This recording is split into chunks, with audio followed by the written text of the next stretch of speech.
the insights. Okay. Yeah. Yeah. Yeah, And that I thought was, it was something to bring up because nobody talks about how do you tap into your psychic awareness. yeah. Nothing, Yeah. there's no real science to it. We know it's there, Yeah. and that's about it, but we don't know how to really practice it, or if people say vague stuff about getting in touch with yourself or whatever, and meditate or whatever, and then It the just, it amulets. just happens. It Yeah, just happens, doesn't it? I really think that it does. And I think if Mm. you put yourself in the right environment, it makes it happen. Makes it happen more often. Yeah. It'll happen naturally. And Yeah. if you try to overdo it, if you try to force it to come, you chase it away. Yeah. You start thinking things out, Yeah. and And then then you're you left start there, making up, then you start making things up. right? Or you're guessing. You're Yeah. guessing at that point, Yeah. Yeah, that's true. and then you're playing a carnival act, Mm. but you let that go. Usually, people will start by trying too hard, Mm. Yeah. and they're forcing it, and then but they're getting through their readings, and then after a while they just stop trying to force it. They're just interpreting the cards, they're just reading the cards, Mm. and after a while then an insight starts to come to them because Yeah. they've stopped searching for it, Mm. and all of a sudden, wow, it happened, and Comes naturally.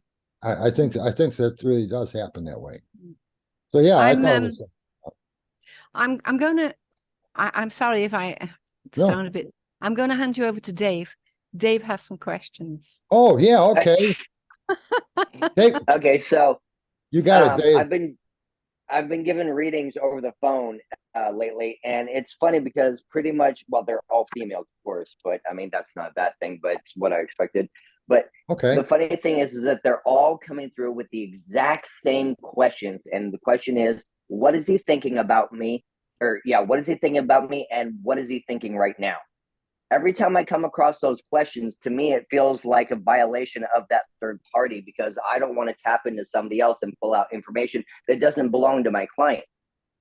Yeah, well, that's a good point. So, yeah, so I'm curious as to how to approach that situation because normally what I do is I try and veer off a little bit and be like, okay, well, here's what I'm reading as far as the energy of the situation is what I'm seeing right now. That's how I approach it. I think that's good. I think that's a smart idea because you don't want to start guessing about what the person's thinking. And another thing you could do is, I always say, look at the question and go deeper with it. So, what is he thinking about me right now? That usually shows that there's doubt about this relationship. Okay. So the real question is this going anywhere? Does he really care about me? Or where are we, what stage are we at in this relationship? Right. So you can start going into something a little deeper, saying, what I would do is I would ask right off the bat, how long you been together? Okay. Yeah. You know, Yeah. I've been doing that too. good. Yeah, I ask questions to the client. It'll help me to formulate the question better. And if they said, well, we've only known each other for a couple of weeks, I might say things, well, how often you talk on the phone or how often you meet? And if the person says every 2 weeks, that's kind of a cold relationship. If the Right. person says we talk on the phone every day, we get together a couple times a week, and you just met a month ago, that's going really good. It sounds like it's going good. And I would say to the person, then you could probably safely say, if this person's calling her every day and talking on the phone for a couple minutes, you could probably safely say, well, he thinks of you just as often as you're thinking of him. It looks very good. It's got a good start. Things like that. I would try to keep it. You don't want to say, "Oh, I see you getting married with children," you know. But you could say it's got a good start. It looks like there's a lot of energy here. And how do you feel about this person? And then they'll start talking about the person. And and yeah, you could sort of play. I think the way you're playing it is very good. All You right. you Cool. don't want to put words in his mouth about how he's thinking about her. Right. But you could find out if it's positive or negative by asking a few questions, like how often you see each other, how often you've been, how long has this relationship been going on? And if they start saying, well, he calls me every couple of weeks and he's married, that's not good. Right. You know, And Vincent, obviously. Vincent, what I've done a few times is when I have people and they're sitting there and they want to know about this person that's not there, I always say, I'm sorry, I don't have his permission. oh, I don't have permission to read him, or because he's not here and he doesn't know anything about it. I won't do that's that. good. You could do that. Yeah, that sounds good. I just won't do it. And sometimes they come with photos and say, can you tell me I say, do you have his permission? I don't. And I won't do it. Oh, that's a smart move. Yeah. Yeah, you don't want to get in trouble with, putting somebody in a hot seat, especially when there's no reason. There's just no reason to go with that. But so I would say, yeah, you don't have really a right to decide at the turn of a card what this person thinks of them, or if they're thinking about them a lot. But I would just start looking into the common sense things, like how often do you talk? How often do you get together? How long have you been going out? Yeah, What's but when the you do that, situation? Vincent, when you do that, if he does that, then it's better to say from your point of view, what I see from you, because I can't read him.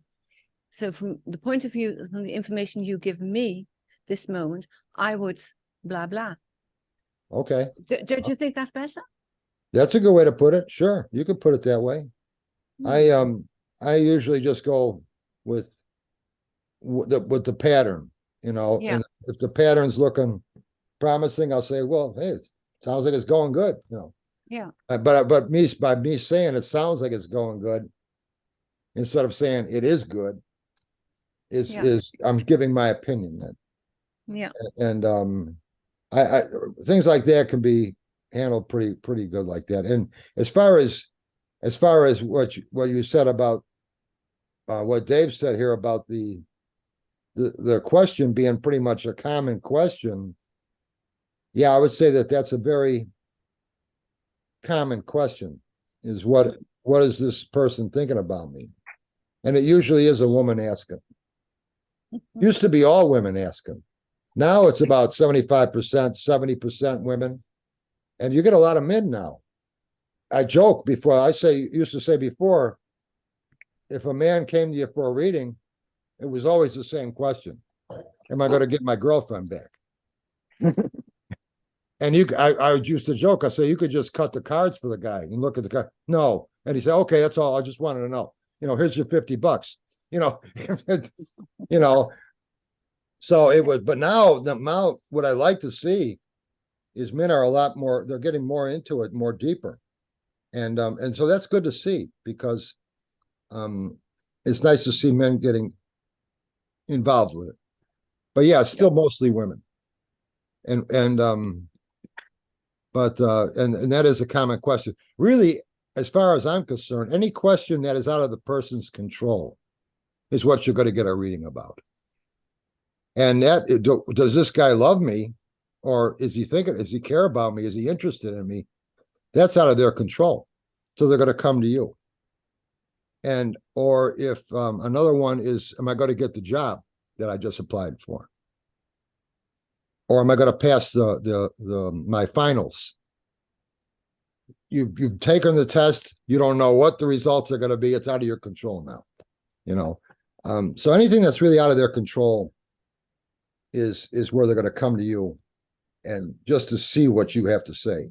The only one that I don't like doing is my test results on a health issue. A cancer test or something. Is it going to come back? Is that tumor going to come back benign or malignant? I'm not going to really answer that. Yeah, luckily I haven't had any health questions yet, but yeah, I wouldn't answer those either.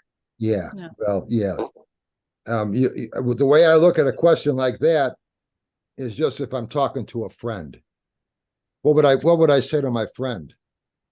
And I would say, well, the chances are good you're going to be okay. How do you feel? What is the doctor saying? When are you going to find out? You can find out tomorrow. Okay, well, look, there's always a chance, but Well, hopefully the it's bottom good. half's going to be in here. There's not a lot I can do about it. Oh, Lynn. sure. Hi. But that if that's about all you can really do with that. I have some people that call me Anybody. on a regular basis for health issues. And it's funny, they'll always start out by saying, I know you don't do health issues, but I just got a simple question. Because I'll tell them I don't like to do health issues. Right. I just got a simple question. And I'll just talk to them as if it's a friend.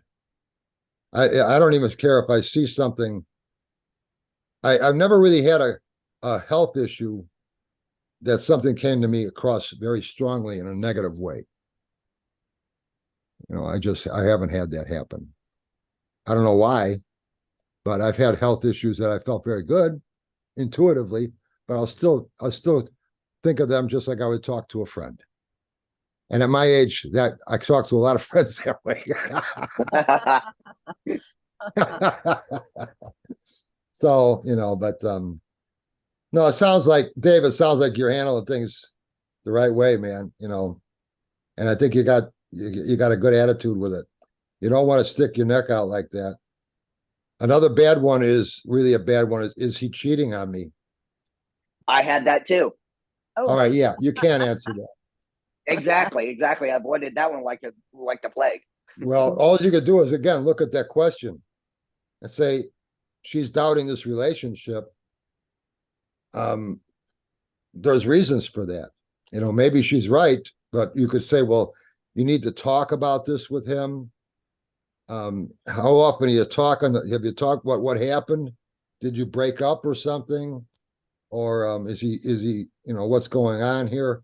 And you could find out maybe ways where they can rekindle that relationship instead of saying, yeah, he's cheating on you, or no, he's not. Right. Look at the relationship and see what you could do to help the relationship. And that's really all you can really do with that. But that's why I like the two cards in the center of my cross as I look at the question, because questions like that, I like to try to find a way to rephrase it. Right. And get away from a yes or no. Yeah, he's cheating on you. And you could also say, are you reading the signs wrong? Are you doubting him? Are you reading the signs wrong? Wouldn't it be time to sit down and have a talk and ask? Yeah, well, yeah, sit down and communicate. Yeah. If they're a serious couple, if they've been around for a while, been together, and they married or whatever, engaged, then they have reasons to try to pursue this and salvage it. And a communication is big with that. So how can you establish communication with this person and talk things out, or maybe resolve some problems? Yeah. And you also start to get familiar with stages of relationships. When people first meet, it's all this excitement, and you're getting to know each other. And then now we know each other. That's any of the threes in the minor arcana. You're creating this relationship. Twos are you take a choice to make the relationship happen. Yeah, I'm going to do this. And then threes are you create the relationship. And then after that is the fours. Now it's stable. Now it's predictable. It's routine. We do this every week. We do the same thing on certain days. We get together after work here. We do this. We're living together, whatever it is.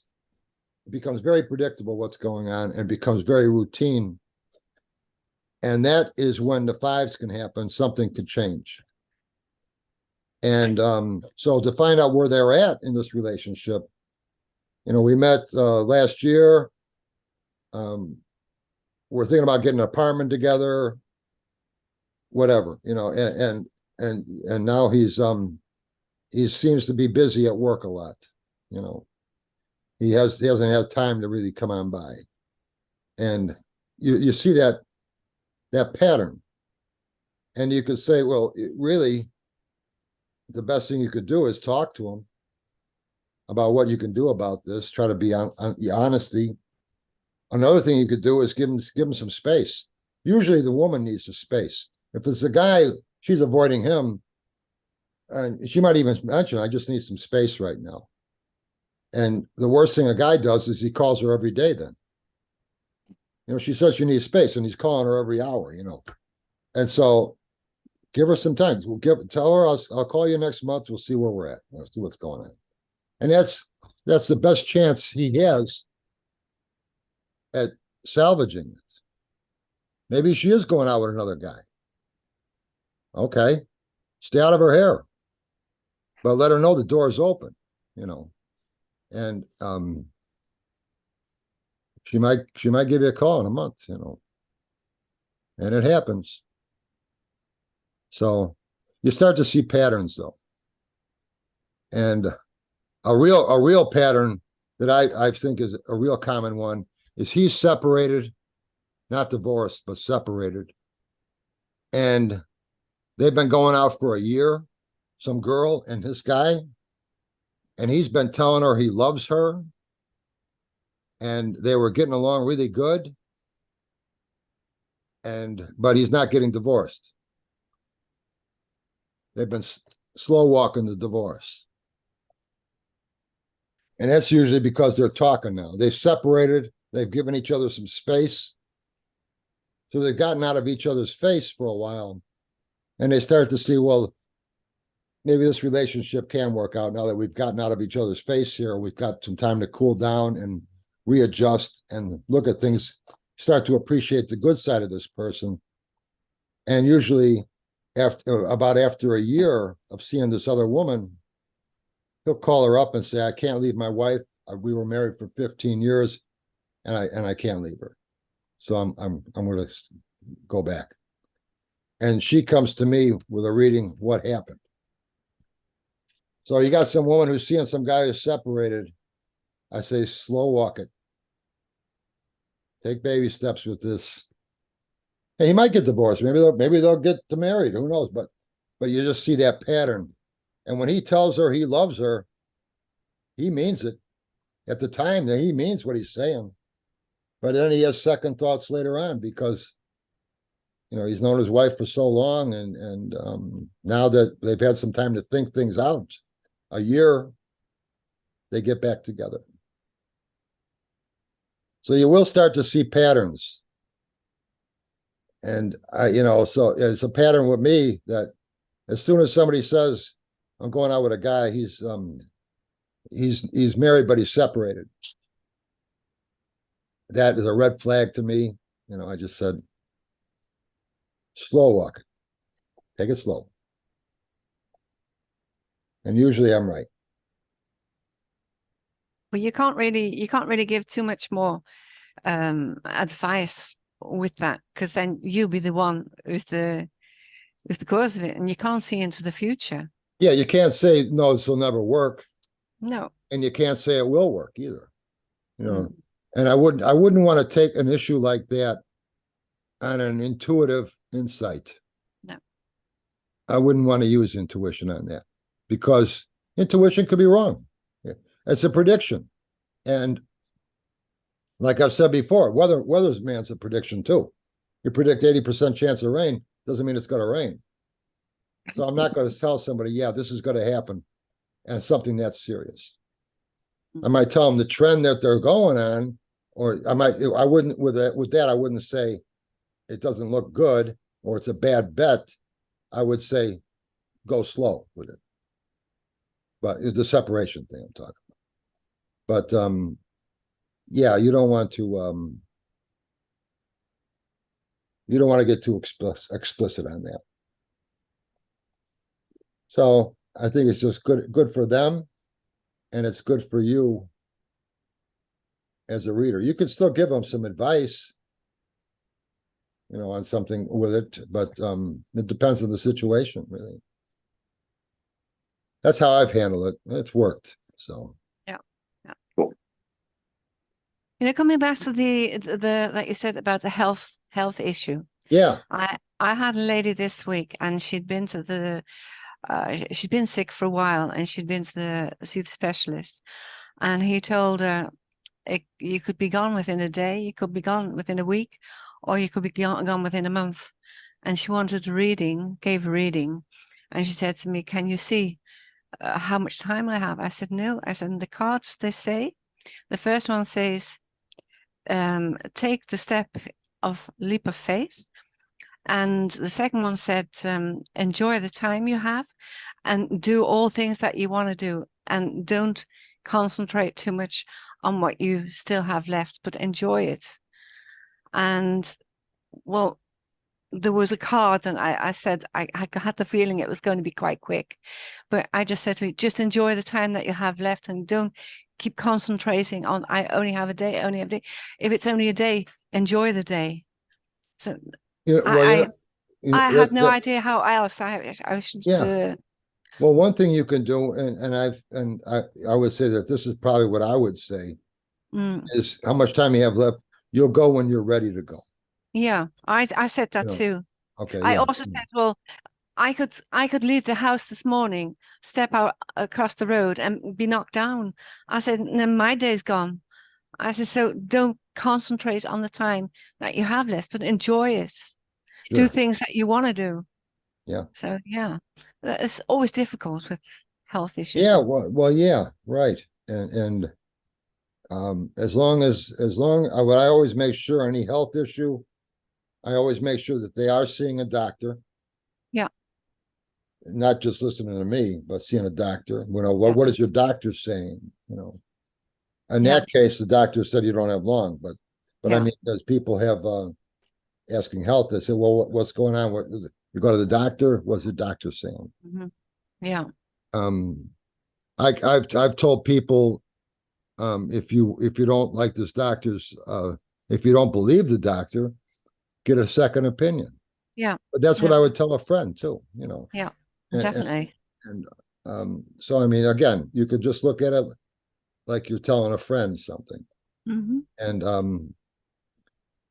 a good way to look at it is, think of yourself explaining to a judge why you said the words you said.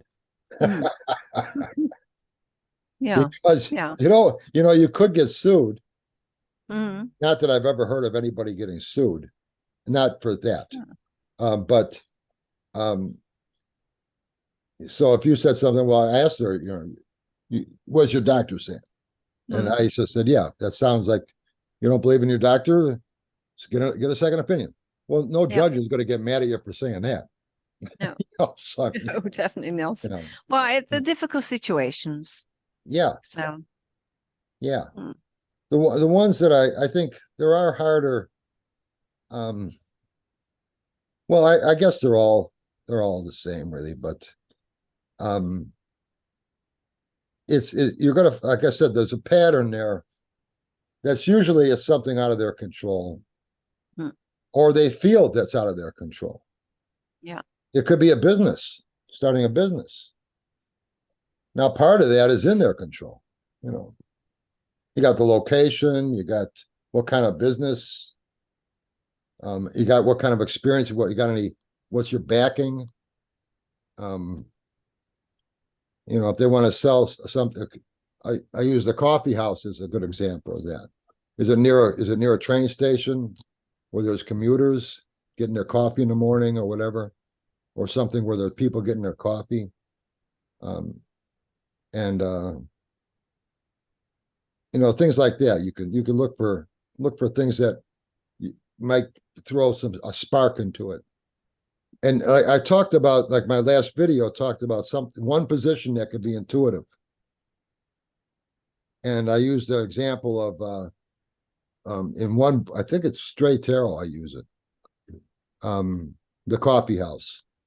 Oh yeah, yeah. And the intuition of the hangman in an opportunity, I think, position 6, about where to have this coffee house. And I saw the hangman is upside down beneath the ground, because his head was in the lower part of the ground. Yeah. You know, on the hangman. I said, is there a subway? Oh yeah. have a coffee house and do it, cater to the commuters.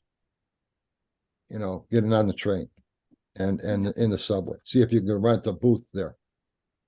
People get their coffee, get a newspaper, and get on the train.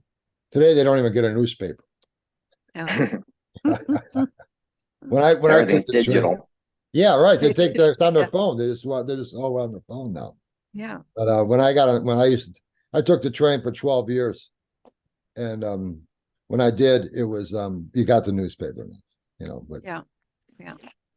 But yeah. So, but you know, there's things what you can just and when you do it like that, just one card is all you need is that a location. Okay, I'm seeing that as a subway. You know, the hangman. Yeah. And then that was a good hunch. And so, and that's how it, and that's all they really, and that's really, so that one little insight can change their whole business. It could change the whole thing of being a success or not with that location. Hmm. And what kind of clients you're looking for. You got a predictable client base there. It's all commuters. You know when you're going to be busy in the morning. At night, they're getting cocktails to get on the train. You know, they're not going to be coming to you. But and they're going home anyway. You're not gonna, they're downtown now. So, but so your hours are from 6 to 12, whatever. And then you close it up, you know. And your busy times are from 6 to 9 or whatever, you know. But so that really puts a real fine-tuned direction on what kind of coffee houses is gonna be and what kind of potential I got with it. And it gives you something more with more clarity. Yeah. Yeah. Hey, Gustavo, how Hi. did your readings go? Hello. Hello, everybody. Hello. Hello, Vincent. Hello, hello, Everybody. hello. I see everybody here. Good. How did your Yeah. readings go, Gustavo? Oh, thank you for asking. Well, I've had an active weekend. I read a few people, not as many readings as. Oh, just so you're on track, Vincent. I went to a fair on the weekend during the weekend, and I've implemented a few of your advices. So thank you very much. Okay, I really, yes, well, I really good. want to. Yes, yes. Especially charging up front, right? Saying, okay, yeah. Yeah. Take a seat. What's on your mind? Yeah, sure, we can look into that. But I'm going to need $10 in this case to Yeah. to do the reading. So Yeah. that was excellent, and the things you have said. So yes, that's why I keep coming back. And thank you very much. Well, I'm glad. Also, Vincent, also I watched the video. You did in response to a question I had last time, and it was Yeah, right. That was cool. Yeah. it was very cool. Yeah. Thank you. I listened to that video over and I'm thinking, that's not what I'm not answering this thing. You know, you were talking about, and I knew exactly what you, after I listened to it again and listened this time, I realized, okay, yeah, this is what you're talking about. And yeah, there is so I'm glad you liked it. I'm glad you liked it.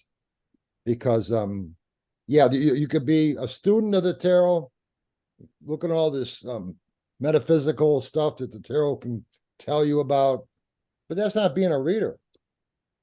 And but there's nothing wrong with being a reader, you know, and it's a whole different thing. And like I said, my brother was one of those people. And he knew, like I said, he knew more about the tarot than me. Never read profession. But I do a festival or something. I say, why don't you come read with us? No, I don't want to read. But he belonged to BOTA, Builders of a Tatum, which is a worldwide organization, and they study the tree of life and the 22 paths of the tarot and the minor arcana. Paul Foster Case, I think, started BOTA, and in the 40s, I think. And and it's nice. You get together with a bunch of people, just like we're getting together here. But you're not talking about doing readings.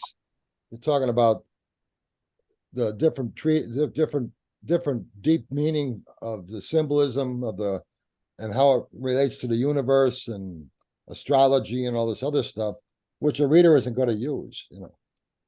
So yeah, I'm glad you liked the video. I agree, and yeah, thank you. So Sure. yeah, so Mary is asking me about how my readings went during the weekend, and yeah, of course, I will take a couple of minutes to share with all of you, because I recently joined mind blending. I don't remember the name, the Facebook group. So I had a warm welcome there, and I posted about what I was doing. Conceptual blending. Yeah. Yeah, exactly. I'm Yeah. sorry. Conceptual No, blending. Yeah. it's fine. Yeah. I just had a like a lapsus there. Anyway, yeah, I did a somebody took my picture when I was at my table, and I just thought it would be nice to post it. Sure. And yeah, and I had some people commenting from the group, and Mary and others asked me how did it go, and I did not have the time to answer. But Oh, yes, okay. Mary, to answer, I did not read as many people as I would have liked. Like not like lines of people, but I can say that I was able to help at least a couple of people with a few questions that they had, or with an issue that they had, and that was quite satisfying. I find it very satisfying to be able to help, to feel I can help somebody with an issue they have, and that is very, very satisfying. It will get So I did better. that. It will Yes, get yes, better. Yeah. That's yes, great. yes. I hope so. Yes, I hope so, because I'm also, I feel like I'm breaking into the market here. It's not as common where I live to see tarot readers, and there's actually I was going to speak up later about this issue, but maybe now, since I am speaking already, Yeah. I can bring it up. Sure. There's a whole lot of misconception about the tarot, and there's fear about the tarot. So I try not to say, hey, come for a reading. I'm just available, and I try not to push it on people. Whoever wants it, I found out that whoever wants it will just come by themselves and sit, and they will gladly just pay and have the readings. And Sure. so I don't have to fish for them, right? Right. Yeah. Just yes. So that's one thing I'm finding out. And the other thing is that when I've talked to people, or they approach me, they say, I want a reading, but I'm afraid. Yeah. I've had it a few times. I'm afraid, and I'm like, what are you afraid about? And I'm afraid to know. Like I guess they're afraid like the death card is going to come up or something. And so so I don't know if I get a little bit bored about having to explain that no, there's nothing to be afraid of. And if you get death card, it doesn't mean you're going to die. It means you maybe have to make some changes, or leave something behind, or cut with some ties or something like that. But it gets a little bit tiring to but maybe that's the job. I don't really know. So what would you say, what you guys would say about this issue, about like demystifying and easing people out? There's a whole lot of Catholic people where I live, majority of people. So I recently heard the Pope Francis saying that go to the church, go see your local priest. Jesus charges nothing. Don't pay your money for for these cartomancers or whatever. So I'm kind of cautious, like I'm saying, I'm breaking a little bit in the market and trying to give it another spin. I'm not competing. I don't think we are competing with priests or with religion at all. No, we're not. Tarot has evolved. Yes, please. One thing I'll tell you. Well, no, one thing I'll tell you right now. You said they tell you that they're afraid, and I really think that a lot of that fear, like our booth says psychic readings, not tarot readings. But basically, it's the same thing. Tarot reading is implying that it's a psychic thing. And I think a lot of people are afraid that you're going to know something about them that they don't want you to know. Yeah. So how deep, maybe they have questions that they want answers for, but what else are you going to find out about them? Maybe they got things that they're personal to them they don't want you to know about, and they're afraid that you might tap into them. So I do tell people that say they're afraid, I do tell them that I can't know anything that you don't want me to know. I can't go there. So just things that you're looking for questions, answers to, that I can help you with. But if you don't want me to know, if you don't want me to go there, I can't get in there. So I just want you to know that.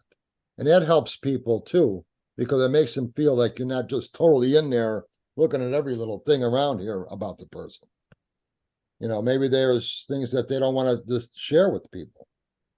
And that could be something that makes them leery about a reading too, especially if you call yourself a psychic.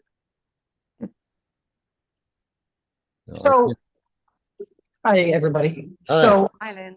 Gustavo, I'm kind of in the same boat you are, but I'm stateside. I'm in the Bible Belt. I have people that don't trust me, that don't trust the situation, and they're leery. When people come up to me, I explain to them that we have, right now, I believe that spirit draws the cards. So I tell people that we have spirits all around us all the time. They only want the best for us. But they have a hard time getting through the veil. They have a hard time communicating with us. So when we give them some type of a medium that allows them to get messages through to us, they jump at the chance. And that tarot is really good for that, because I am not a psychic. I am not a medium. I cannot read your mind. I don't know your life, but I know the cards, and my spirit guides will pull the right cards. They will pull the message that you are absolutely meant to get today. My job is to help you decipher what that message means or where it's coming from. And so I need you to help me do that. And I invite them to have a conversation with me about it as I pull the cards. Then I like to use a good pictorial deck where when they see a card, when they see an 8 of Cups, and I tell them, listen, this is a conscious effort to walk away from something that is no longer working for you. They can say, oh my gosh, I know what that is. And they can see it on the card. You see what I'm saying? You invite them into that conversation with you. But I tell them, I am a messenger. That's it. I'm a messenger of whatever messages are in the cards. I just happen to be an expert in reading the cards, not in the psychic, world. And that really does take the onus off of me and kind of puts me in a partnership with them. And I find that really helps a lot. So very good. That's how I explain it. You know what? I'm going to call that, considering I came from corporate America, I'm going to call that the elevator pitch. And you need to elevator pitch down pat. It's 10 to 15 seconds of explaining exactly what you do or exactly what they have to look forward to. And once you explain that, then they have a better idea of what's to come. But one other thing I want to say that Mary said was, when my mother was diagnosed with cancer, she asked the oncologist how long she had. And he said, Marianne, he said, we don't come with an expiration date attached to our toe. When people ask, I like that. Yeah, I've always remembered that. My mother told me that. And I've always, when anybody asks me, like, am I going to die? I always give them a resounding, absolutely. You are definitely going to die. We're all going to die. Come on. But when are you going to go? Only God knows. He takes us when we're taken when our time on earth is over, when we've accomplished whatever it is. You just have to trust that you just have to trust that there's a better plan out there than what we have for ourselves. And you're right. You just have to enjoy it for the time you have. Yeah. So I like that. Have you guys ever seen a picture of somebody who's over 100? Huh. You can't tell whether they're female or male, even they're really old. It's because the females are always becoming a little more yang, so, and the males are always becoming more yin, and at a certain point you become one with that. So I always relate it back to energy, you know, where that person is in their journey, like from the pages, being young men, the young energy, whether they're men or not, but they start off wanting to please, they go into the night energy, and then they go into the king's energy. But before they go into the king's energy, they have to go through a tunnel. And the good point about that is there's light at the end of the tunnel. The bad point is there's nothing you can do to get them to come out of the tunnel. They'll come out when they're ready. And when they come out of the tunnel, are they a king or are they still a knight? That's sort of relates to the stage of life or the midlife crisis. Okay. All right. So once they get through their midlife crisis, are they going to come out a king or are they going to stay a knight? And then beyond that, are they a sage? Like when I'm watching the videos with Vince, I see a sage. I think you've gone beyond king. You're sage. Cool. And you know, you got to look where that masculine energy is. It's not really about what does he think of me, like they were talking about before. What does this person think of me? The first thing I try and see when I'm dealing with is, where am I dealing with a page? Am I dealing with a knight? Am I dealing with a king? Am I dealing with a sage?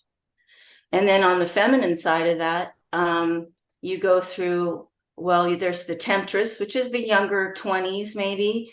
Then you go into the mother stage, whether you're a mother or not, you have this mother energy, and then you go into the queen energy. And are they comfortable with that? Are you comfortable in that stage of your life? Is this man that I'm talking to comfortable being in the stage of his life? Does he want to be a king? He's still a knight? Is he going to be a knight forever? Is he going to go on, go on with that energy? I just really try and tap into the energy of where they are in their life. And I always try and bring it back to that, to energy. And that way I freak people out. And, I think that's great. You got a good pattern there, a good system. And I think it's nice to have a pattern, something that you could base things on. A knight to a page to a knight to a king, or it's still a knight type of thing. I think it's good. If you got a pattern that you can use, it really helps you get those things going, and it allows you to welcome any intuitive insight you got going on too with that. Instead of focusing on trying to figure things out, what you're looking at here, you already got a pattern down.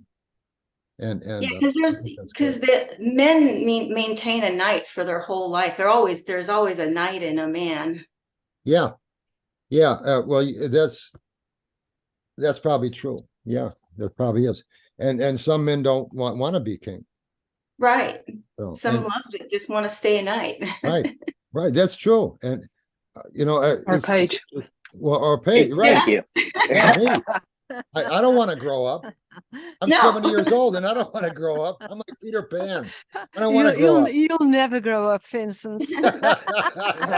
Yeah. I tell you, we were talking about getting tattoos. And I said, if I ever got a tattoo, it'd be Jiminy Cricket. Oh, yeah. Because I said, why Jiminy Cricket? I said, Pinocchio needed a conscience. And Jiminy Cricket was his conscience. Yeah, so I said that would be my car. I will always have my conscience with me. But anyway, can I just quickly before we move on? Hey, I really like Shannon. Hello, hi, how you doing? Hi, Sasha. The Shannon, when you were talking about women, older women getting more, what is it, yang, and men becoming more yin? Is that what you said? Yeah. And I thought about the integration card, the world, especially on the TDM where you can't tell whether that character is sort of male and female on the TDM one anyway. Okay. In the two, sometimes it's a curvy woman, I know, but the earlier ones, that figure is kind of what's the word for it? It used to be called hermaphrodite, and now it's intersex. No, Interesting. Androgynous, but that's Androgynous, yeah. is less of a loaded term. Yeah. Well, Yeah, plus we have men have female energy, Right. you know, and women have masculine energies too. Yeah. So You can have hormones. You've got, Yeah. you know, we've got male and female hormones, and they kick in at different times of our life and Sure. affect the way that we feel and how feminine or masculine we might be feeling at any Right. given life stage. Yeah. Right. And I think that's something it's good to recognize and realize that it's not like anything that's wrong. It's we do have those attributes, you know, and you can be. Women are more patient, or at least I think it's supposed to be more understanding.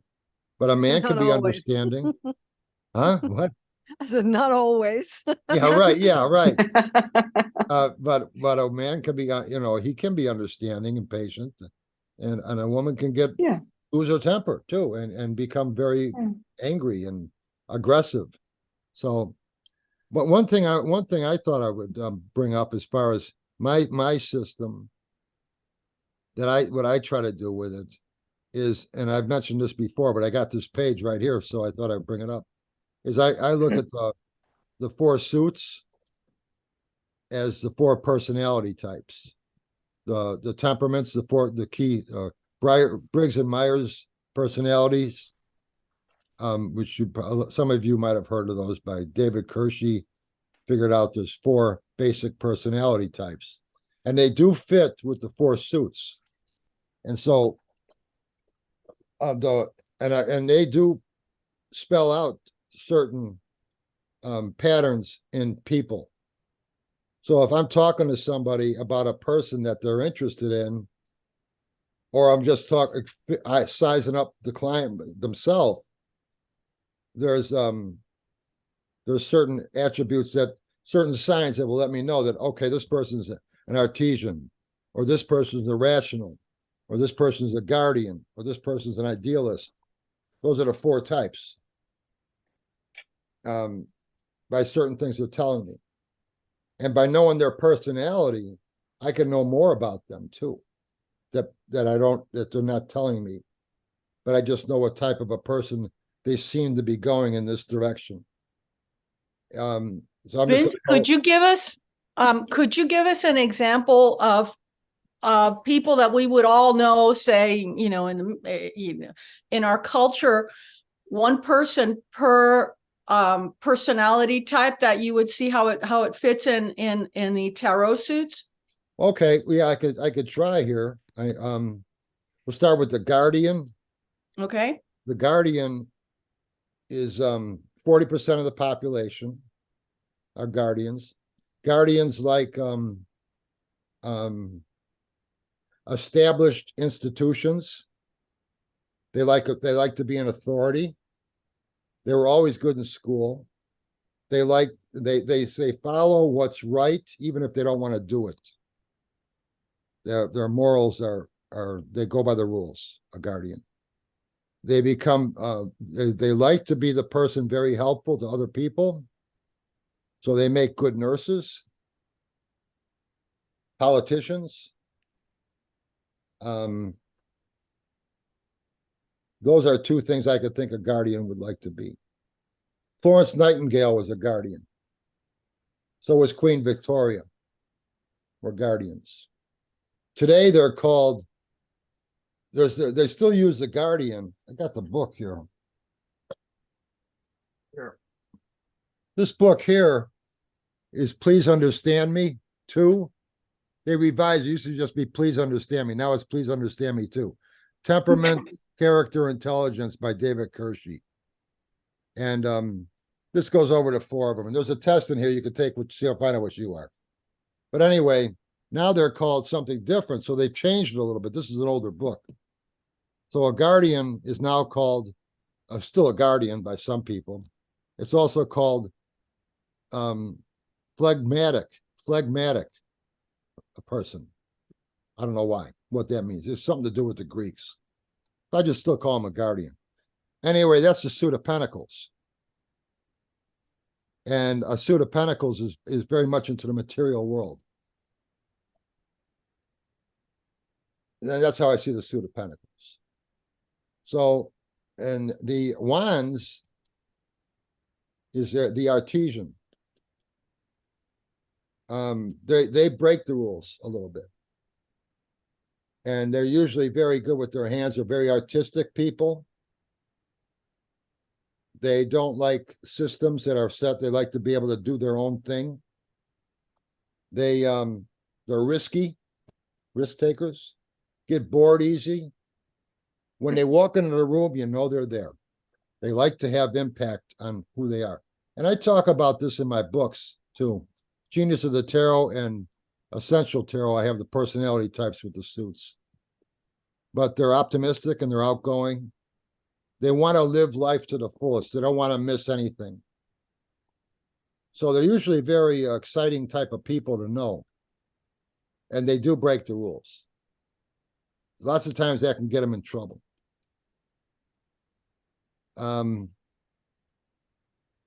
Ernest Hemingway was considered a wands or an artesian, a famous person I could think of.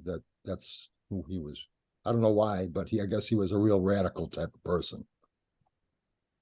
But where the guardian they'll attract each other, because the guardian is very stable and they're very home and hearth, security-minded people. They're very grounded and they're very good. They're successful people. And they fit into the thing. They just fit into the system.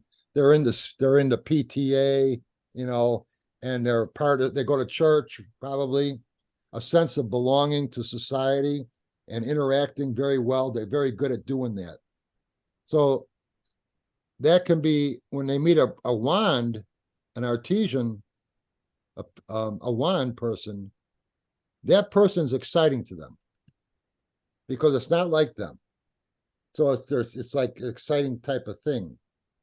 And they can become attracted to each other because they're different. But try to live together and it won't work. Usually won't work. Because unless they settle down and become, just they can, it can work. I'm just saying that there's a tendency where, yeah, it's nice for now, but not forever.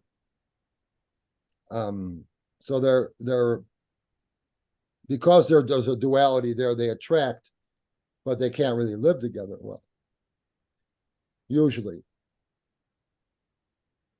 And then there's the swords are a rational person. And the rational titles, they're titled the rational swords. And they're about 10% of the population. The wands are about 40% of the population too. So we got the guardians, about 40% of the population. Artesians are about 40% of the population. Rationals are the swords. And they're only about 10% of the population. They're very demanding type of people. They know what they want.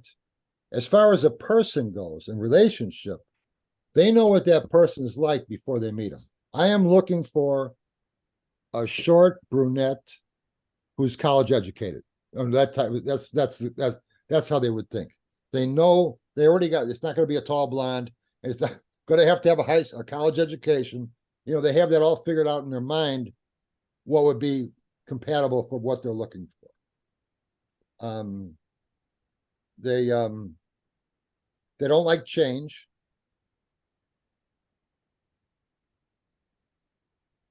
But they have no fear of obstacles. If there is a situation going on, some type of disruption or change, they'll get right into it.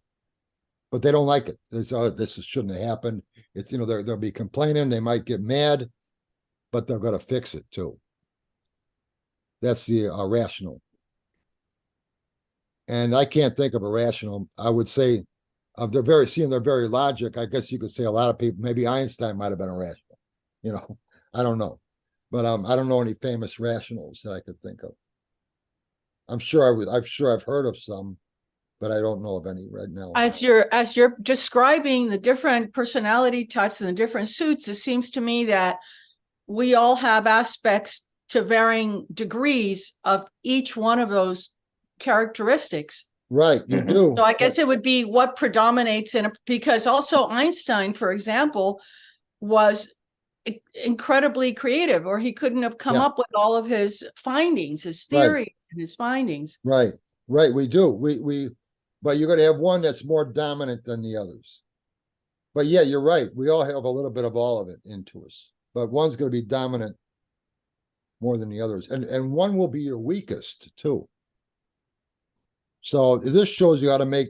It shows you, like if you're the, like I said, if you're the guardian, your weakest attributes are going to be the artesian, because you like things settled, you like things planned out, where the artesian is just sporadic. You know, and so, but so you do have all of them in you, but we're going to have one more dominant than the other, and one your weakest too. And that's why they attract each other, because where I'm strong or where I'm weak, you're strong. So I want to know more about you. That's where the guardian might be attracted to the artesian. A good example with that would be in the sports arena. In 1985 Bears, so I'm going way back. There was the quarterback was Jim McMahon. And he would get the plays from the sideline from Coach Mike Ditka. You know, we're going to pass down here, or we're going to hand the ball to Walter Payton, go up the middle. And they would go back to the huddle, and Jim McMahon would see something, it'll work better. So maybe it's supposed to be a run play. And he throws a bomb downfield instead for a touchdown. Now that's a risker. That's a risk player, because if he don't catch that ball down there, the coach told me to hand the ball, go up the middle, 5-yard gain. I'm taking that chance. I'm going to throw the ball down. That's an artesian. And that's what Jim McMahon was. And Dick would say, what am I going to say? He got a touchdown. But if he didn't get that touchdown, he would have been real hell to pay for. But he'll take that. He's a risk taker. That would show me right off the bat, Jim McMahon was an artesian, because he was known for that kind of thing. The last one is the idealist, the cups, very emotional, a lot of feeling, empathic. Most readers are cups. Most readers are idealists. Very sensitive, intuitive. They get depressed very easily. As far as relationships go, an idealist personality, famous person, Gandhi was an idealist, famous person. Vincent van Gogh was an idealist.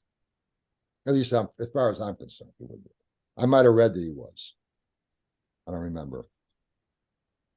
But anyway, they can, as far as relationships, they're only about 10% of the population too. Most of us in here are probably idealists. But and here we are, 10% of the population. I was just going to ask you then, what would be the ideal proportion of personality types to make a better world? Oh, well, that I don't know. I tell you what, I think that, well, seeing 40% of the population is guardian, they make good politicians, and they are very responsible. So but I don't know if there is a perfect combination for that, because the idealist is 10% of the population, but they're very trusting.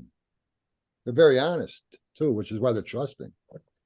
As far as relationship goes, they are always looking for their soulmate, the perfect match for them. Very romantic people. And when they meet somebody as far as they're concerned, this person is like heavenly, not human. They put this person on such a pedestal, like, oh my gosh, the most perfect person ever. And then later on, they find out that they're human. You know, that they're just like everybody else in some way. And then it becomes a disappointment to them, because of what they were looking for really doesn't exist. And so they become this romantic thing. There's a realistism to it that, you know, everybody's human, you know. And so it's it can be disappointing. One thing with the idealists, though, lots of them are that get married and are not happy with the relationship, will stay with that relationship the rest of their life, because they just cannot hurt that other person. They just can't do it. They would rather be unhappy than hurt this other person. Maybe they had children with them, and they just won't do it. They just can't do it.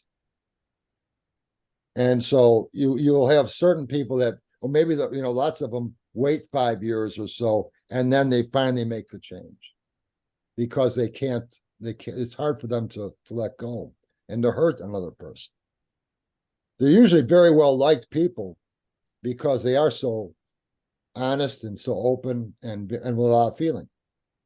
But that's what their weakness is their they can become very they can fall into things that aren't real for a while. They could follow, but they're very good with their intuition, and they're very good at judging people just by seeing them, just by talking with them. They can judge them pretty good. So that's what's good about the idealist. Me, I know with me, I'm usually, if I take the test, I'm an idealist. Sometimes I'm the artesian. So I'm a cross between those two. If one's stronger, one of them, it would be my, I might be a dominant artesian sometimes, and I might be a dominant idealist. Artesians are very creative people, like to work with their hands, like to paint, sculpture. I do that, and like you said, like I said earlier, don't want to grow up. They don't want to be part of the system, because they don't agree with it.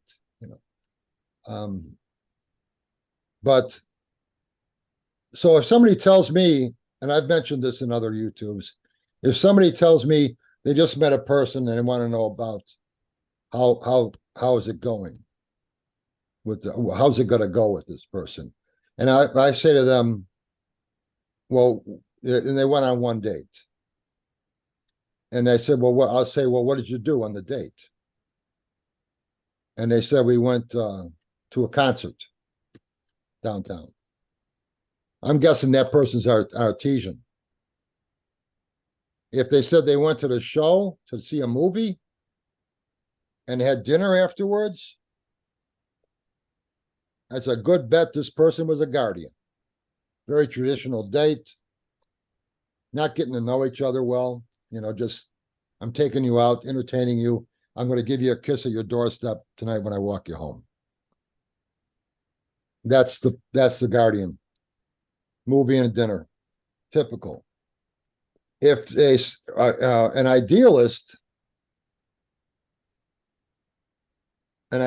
is going to want to go to your house or have you come to his house with a bottle of wine, sit on the couch, and talk about life. What are you into? What's this? I don't care about a movie with you. I want to know who you are. That's the idealist. And the rational would probably have a conversation somewhere, maybe coffee or something like that, or maybe go to a convention of some type of show. Maybe there's an artificial intelligence convention going on downtown. You want to come with me, or something like that, and maybe tour around down there, or maybe you can go to the zoo or something where there's something you could learn about and talk about that with them. That's my guess for the rational. But I know that idealists, that's what they're going to want to do. Sit on the couch with a bottle of wine and talk about life.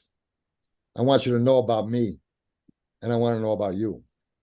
And that guardian is going to don't want to do that. I'm going to open the door for you to get out of the car, and we're going to watch a movie, and I'm going to take you to dinner, nice place, and I'll give you a kiss at the door when I walk you home, when I walk you to your door on a first date. So if they tell me any of those, right away, I'm looking at that person they're talking about with a personality type of what kind of person this is. And then I try to figure out what type of person I'm dealing with, I'm talking with here. You know, and see, and then you can look at the compatibilities they'll have together. So it does help me with readings. And you don't have to know a lot about these personalities. This is easy reading. It's nothing really hard. It's interesting reading, actually. It talks about all four of them.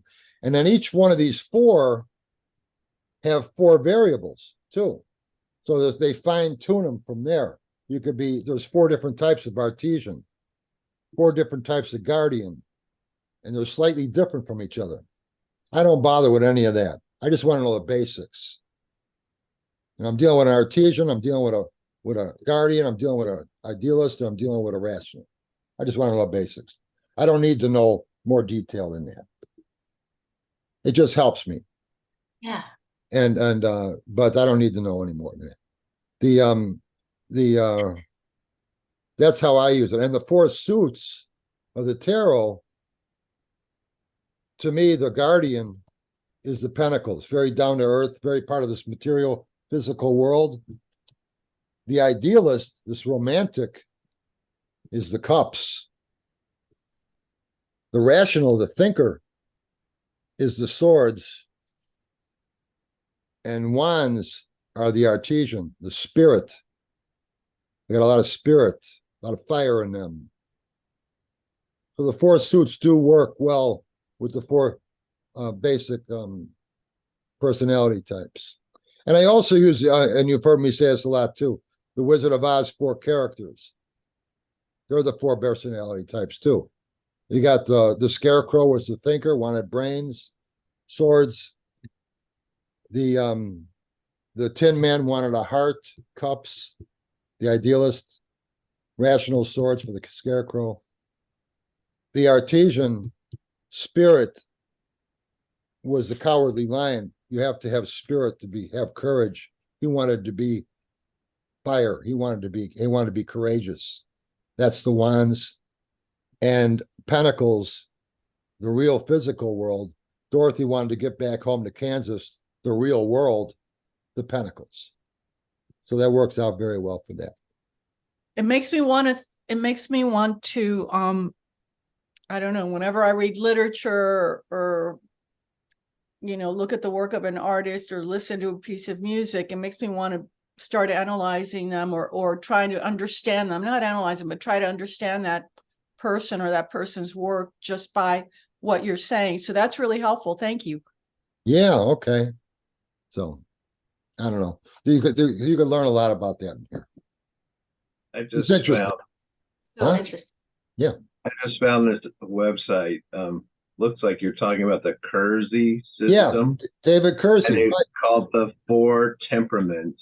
Right. And it was really interesting as I'm looking at it. It was really clear who was a wand, who was a cup, who was a pentacle, who Who do you got? What do you got? Let's see. It said so there was a part here that said, so an artisan is artistic, audacity, adaptable, a guardian is reliable, service, respectability. Yeah. An idealist is an empath, Right. benevolence, authenticity, rational is integrity, autonomy, and willpower. Okay. Like artisans would be promoters, crafters, performers, or composers. Mhm. A guardian would be a supervisor, inspector, provider, protector. An idealist, teacher, counselor, champion, healer. A rationalist is a field marshal, mastermind, inventor, or architect. So these are kind of interesting. It kind of gives a really nice, kind of clean overview. It's color coded and everything. It's pretty cool. Well, it does help you when you're talking to somebody you're reading, because, well, just like you said there, okay, so somebody says, you might say, well, what do you do for a living? They say, well, I'm an architect. Well, you know, in the back of your mind, you just got in the back there, there's a good chance this person's irrational, you know, likes facts. And which would be sword, mental, right, thinks a lot. Right. Right. That's when you were talking and I was looking at this. That's what I was thinking, how, like, you could ask them what they did for a living. Sure. And, you know, that could get an idea of maybe where someone might fit. I'm going to do more research. This looks really interesting. That's a great point. Asking them what they do for a living. Yeah, sure. Yeah. Hello, everyone. I'd like to share something. Go ahead. Do you want me to put a link? Do you want me to put a link in the Yes, description? Yes, please. Or in the chat? All right, I'll do that. That'd be awesome. Well, hi, everyone. How are you? Good. With reference to what Marie just said, enlightened being will say that we come to this world to experience what we bring to the world, what we can bring to the world. So when she's saying, oh, what do you do for a living? Well, what you experience is what you can contribute to the world. If you don't experience it, then you're lost. You're busy, kind of always trying. And the four suits in reality is the way that is more forward presenting in the way that being communicates. The cups communicate with centered at the heart. The swords communicate centered in their mind, following thoughts and making calculations.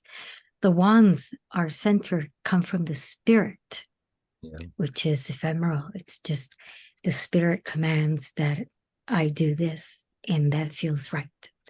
And what's in the pentacles communicate through manifesting. They manifest objects. They manifest reality.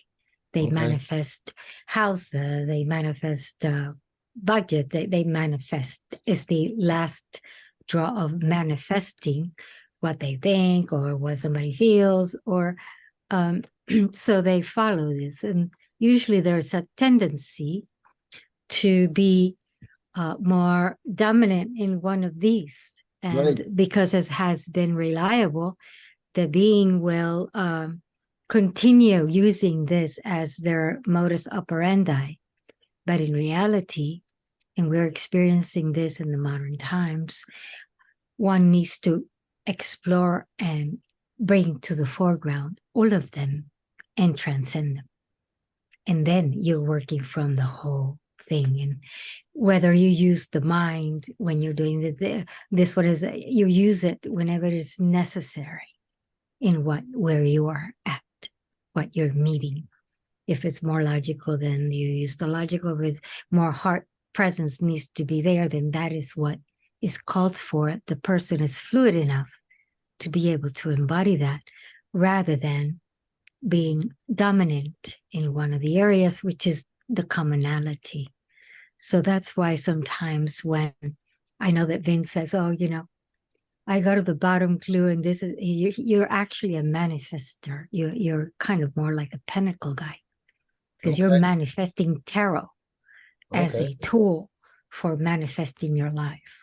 Well, you have all colorings coming from all the different directions, the intuitive, but for you, it is very important to manifest what tarot can do.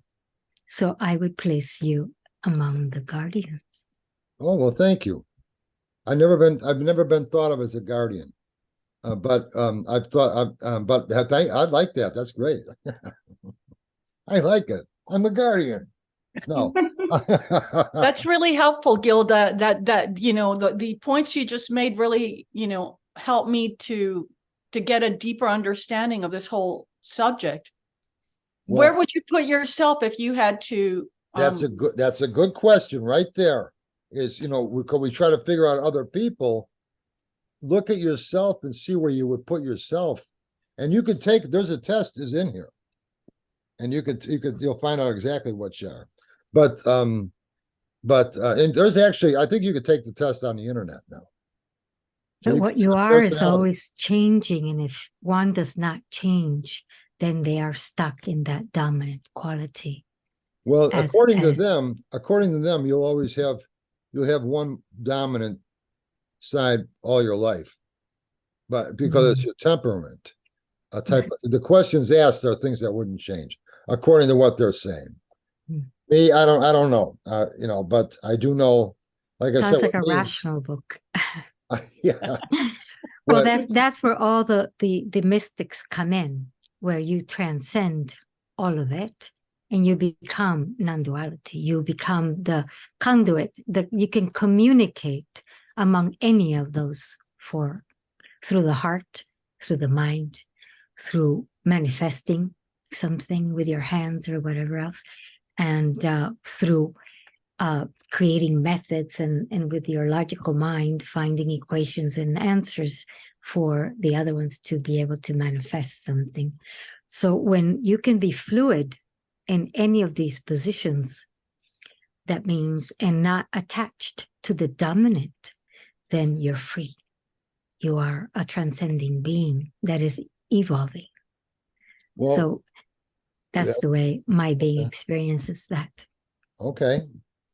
I do know one thing that does change for sure. And they'll probably, even them would probably say that this is probably true. I told you each one of these four temperaments or suits, you want to call them suits, has four fine-tuned variants of each one. And one of those variants is introvert or extrovert. So you could be an introvert in each one of these, you could be an extrovert in each one of these. And so I know that at one time in my life, I was who we got? Somebody's talking. Somebody's talking. I know at one time in my life I was more extrovert. And now I think I'm more introvert. You are evolving. I don't know. I say I don't really go out. Who we got talking here? I'm trying to see who's talking. It's John. I think it's John. Oh, John? Okay. All right. We don't need to hear John's conversation. He's talking to his girlfriend or something. So also when you explained that, for example, the guardians are attracted to the artisans, since they are missing that compensatory function, they are attracted to it until they can fulfill that and become more and transcend their dominant quality into a higher way of looking. Higher means that you can use the mind or the heart or the manifesting object or the logic whenever it is necessary for that particular situation. Well, so it's compensatory when one is missing. And so you explained it very nicely that they will attract what they are missing. Yeah, but it's also the way that these are set up is that what makes you strong, your strong attribute is a weakness to the other suit. But their strength is a weakness to you. And in order to get their strength, you would have to decrease the strength in your strength. So in other words, the artisan, their strength is disorganization. They can work on something without any no plans. And the guardian likes to do things planned. Likes to do things by the way it was planned, by the rules. Sometimes the rules don't work. Usually they do, but sometimes they don't. When they don't work, the strength of the artisan, I mean, is good to have. But that's a weakness if you are somebody, but if you're known for being a planner, organized, structured, that's a weakness to you, being disorganized all over the place. So you know, in order to be strong in what they're good at, you would make yourself weaker in the other thing, because to get good at this is only be done by taking away from what you got over here. In other words, you're here and down here, you could go like this, you know, but you can't go like this. You know, you've got to be one weak or the other. And I think that's pretty cool too. I love it. Beautiful. That's beautiful. Location. There you go. I like that too. I know. You know what? I've been listening to you, what you've been telling me about that. And I've kind of scaled back on the meanings and information overload. And I'm totally opening up the location. And it's been like 70% location for me. And it's like my whole world's just opened up. Like, I can't even tell you, the past 3 months, just focusing on location, and it's changed my life. Oh, that's great. Yeah, location, what you're reading and stuff like that can make a big difference. It's everything location, though. It's like, you know, you say, oh, you know, if it's good for the tarot, maybe I can plug that into my life. Sure, you can use it for all sorts of different things. Right. It's amazing. Yeah. So just doing that a lot. And I just wanted to come on here and talk to you and just let you know that has made a huge difference for everything. Oh, I love it.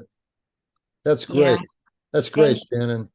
I heard you in my head. I was just like, somewhere your voice just came out and said location. And that's what it's been about the last 3 months. That's cool. Thank you. Yeah, that's cool. Thank you. You know, it's funny how things can come to you, and you don't know where they're coming from. Like you said, Shannon she got this idea for that, and she heard my voice. Well, it came to her. It's talking about things come to you, and you don't know how that can happen. My wife, Linda, just had a real weird one happen. I'm going to see if I can get this up to you. Where is Linda? She's at her I think it's a chiropractor she's at right now. I don't think she's going to be able to make it today, but she's doing fine. She's doing good. She says hi to everybody. And what she had is it was 2 days ago. She was on the couch, and her and the cat, and you know, and she was just nodding out a little bit, and something poked her. Somebody poked her, like hit her twice in the arm.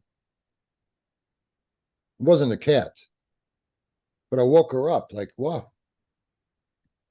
And so she gets up, and she goes into the kitchen, and she looks at her hand, and there's a bruise right on her hand in the shape of a cross. You don't know how she got the bruise, and it's just there, and it's in the shape of a cross. I mean, it's got right angles on it, like a cross on this thing. And it's I took a picture of it. Let me see if I got it here. But she thinks it's a sign. I don't know. But it's the shape of a cross. I said, I can't believe it. We had a dream with you and Linda and cats. It's very peculiar. Oh, really? Yes.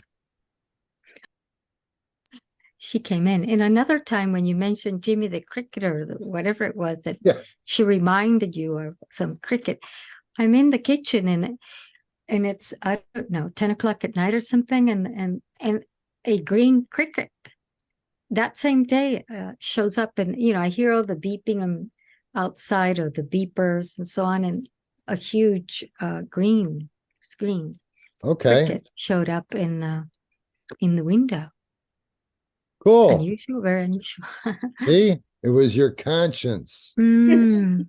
It was your conscience. Well, the dream has a message, and I read it, and because I also work with dreams, I can read the message and what it's bringing. I'm going to see if I can get this. And perhaps it's something to do with that cross in her hand. Let me see if I can get this. There it is. Can you see that cross there? Right here? Yes, I can see it. Yeah, I can see that. That's interesting. Yeah. Mm-hmm. Yeah. Linda is, she is a little bit religious, isn't she? So, Well, she doesn't go to church. God, she doesn't go to church, but she prays. Yeah, she does pray. She prays every night. And Saint Francis is big with her. She likes Saint Francis. The animals. Yeah. Saints. And so whenever anything happens good, she always says it's Saint Francis. I said, well, Saint Francis can't do everything, but there you why are. Not? But guardian. Say, if we get a good parking spot, thank you, Saint Francis. I said, well, come on. I said, no, that's maybe the it's a treasure map. Maybe it's a treasure map, Vincent. The cross. Maybe it shows where the gold is hidden or something. Yeah, hey, you're right. I should look at that a little closer. The cross is the point of transcendence. Large intestine. You're meeting the point of transcendence. Okay. You are at it. Well, I'm going to ask St. Francis what that's all about. And maybe he'll have a reason. And it's also the Wheel of Fortune, number 10, correct? So it's right here. There you go. It starts. I'll be right back. You people just keep on doing your thing. I'll be right back. Oh, he's going to go get Linda. Yeah. I don't know where she's at. Yeah, you see, if you're starting the journey from nothing that you've got to build, which also speaks about all the suits, they're always going towards the 9 accomplishment and towards the 10 completion. You're moving upwards. Now, if you, let's say, are someone who has had everything, they can't keep moving upward. There's nowhere else to go. So what do? Then you have to move downwards, down the mountain. And so when you move downwards, you release all of those and you become nothing because you've already have everything. So that's why the Fool in some decks used to be the last card, because by the time you went through the whole journey, you're free now to come back and help others do what you just did. Where else are you going to go if you complete it? Like Zarathustra, when he comes down from the mountain after being there for 40 years or something. Mm-hmm. And otherwise he'll leave and we have no guide. Humanity that has not woken up, that cannot mirror itself into a position where they have completed the journey and are free. So the tarot allows for all paths to meet. So according to where you're at. Well, Elizabeth is saying she thinks that Joan of Arc is a good choice because she took the journey to stand up for her people, though she didn't know how it would end. And, again, I can see that. But it took some thinking on my part to understand the Fool in a different way than the way I originally approached it. Well, that one is emphasizing being an activist and go out the night, go out there and do. Whereas for some people, going out and doing, they might just be contributing to the fire that's going on already.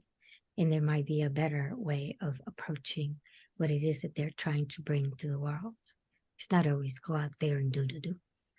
But when someone identifies with that, it's because apparently that is, they feel, sense, whatever that is needed for those people to get up and go, speak for themselves or whatever. I wonder if part of my confusion has to do with the name, quote unquote fool or joker and playing cards. I think that name, for me, it can be confusing. All right, I'll share something for you. Fool is a perfect word because fool is an F, 2 zeros, and an L. The 2 zeros show you that the fool contains the beginning and the end. It has both. And then it manifests this or that. But it has 2 zeros, the completion of the world and the beginning of the journey. So fool is really a wonderful word for the positioning. It can be, has both. You see, it has two. Cleverly, it has the 2 zeros, not just one. But what is the fool's name in other languages? Would it have 2 zeros? And loco in Spanish has 2 zeros as well. And it said it has it in the second and the fourth. The fool has it right in between, like an I. Fol. Le mat or fol, F-O-L, or mat, le mat, M-A-T. And throughout history, occultists depends have what always used words that are symbolic, that they carry the symbolism, so they could remind themselves in times when the word's definition has become undoable, that those two. If you believe that. Yeah. No, if that can inform you, whether you believe it or not. Yeah, but if you can be informed, it can be nice. It can be a nice way of remembering or thinking about something as well, informed, whether it's right or wrong. Informed that can take you to the next step. That's all. Okay, I'm back. I made it back. So do you remember, Vince, last month we were going to see who we thought was the fool of the month? Oh yeah, okay. I heard you talking about that, so I was leaving. And Elizabeth, I was saying that I think that the word fool, which I also associate with joker because of the playing cards, throws me off because that gives me one kind of perception of the character.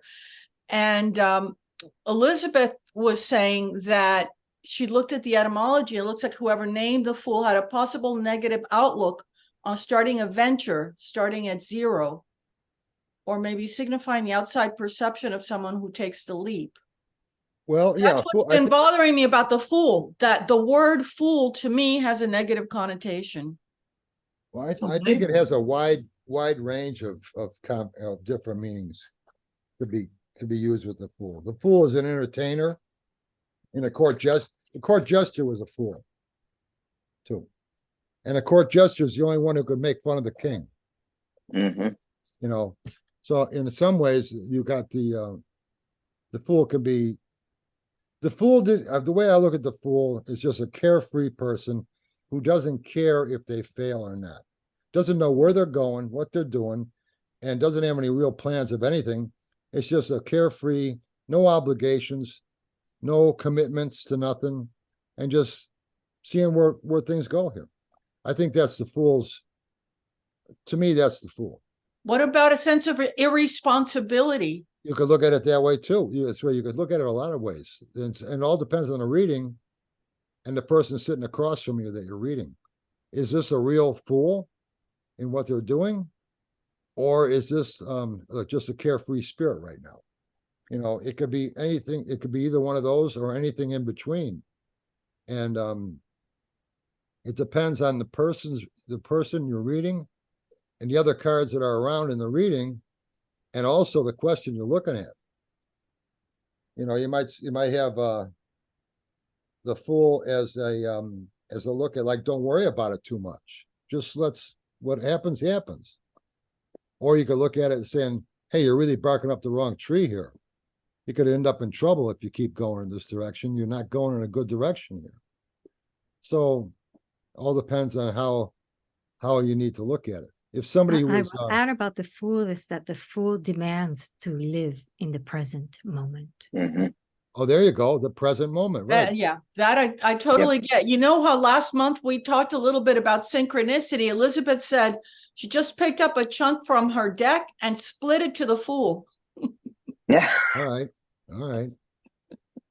I Yeah, did well, too.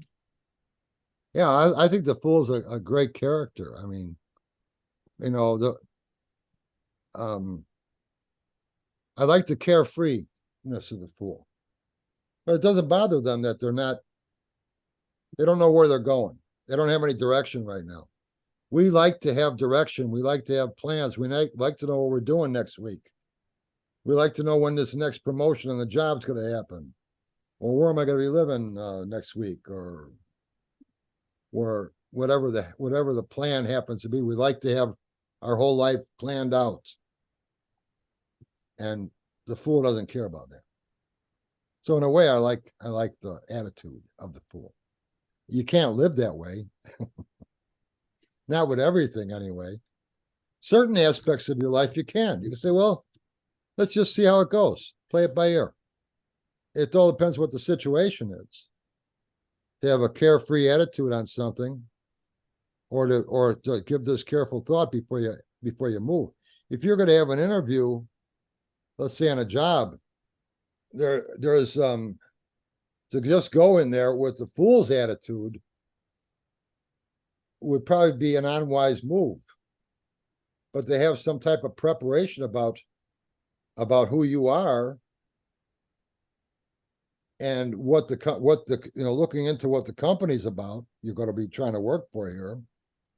Maybe you know a little bit about the boss or the owner or the history of the company, or are you qualified for this work?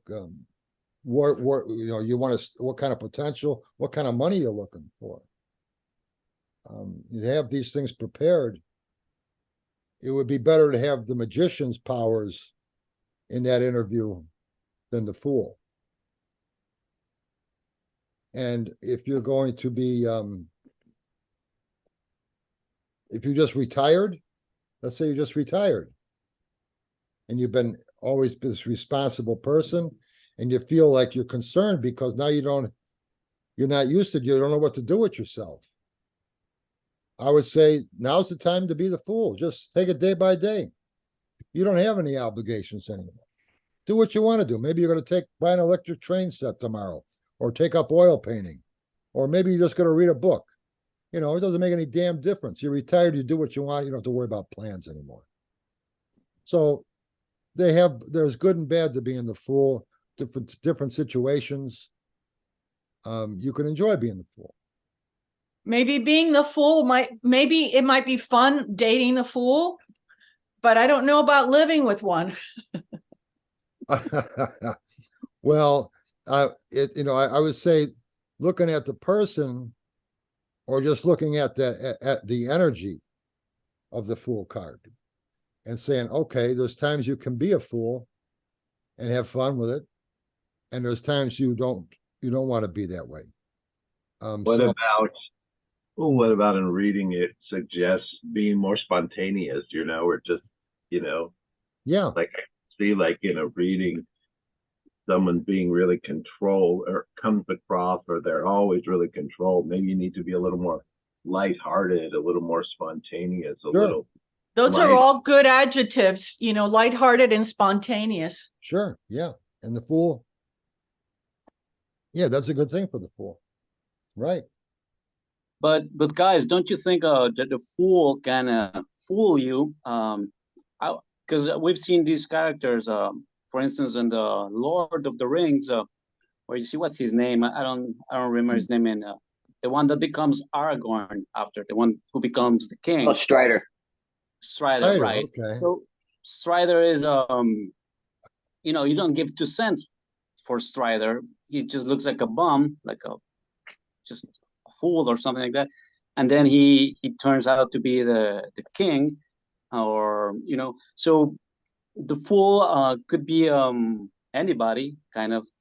He could be in disguise, and I think many of the cards are each other in disguise, especially in the Marseille deck. You can see them like maybe one has a fake mustache, and then you see the same character in another card because they have the same hair, but they just have different clothes, so they're in different roles, kind of as if they were actors in like representing these roles in a theater, like when you have a company of actors, there's only or actresses, you only have maybe 3 or 4 players, and they're performing a play for 10 characters, so they have to repeat, and they go backstage, they change, and they come as a different character, and you as the spectator are fooled by that. So maybe that's it. Maybe the fool is the king in disguise, like that he goes into the village to see what's going on, what the problems are, and so people can talk to him freely, not fearing that I'm talking to the king. I'm just talking to some bum, and I can speak freely about the problems, and I can even say, oh, that guy, the king, he's such a whatever. He's whatever, and they can criticize him, and he can learn about the people or his kingdom, and then implement whatever measures. So the fool might not be just as foolish as we think. And also, I was thinking also about those drunk. Yes, Gustavo. Yes. Just before you Yes. go on, I was just thinking as you were talking. I was thinking about the magician. It's almost like you thought he was the fool, but actually he was the trickster or the magician, a sort of a shifts his shape.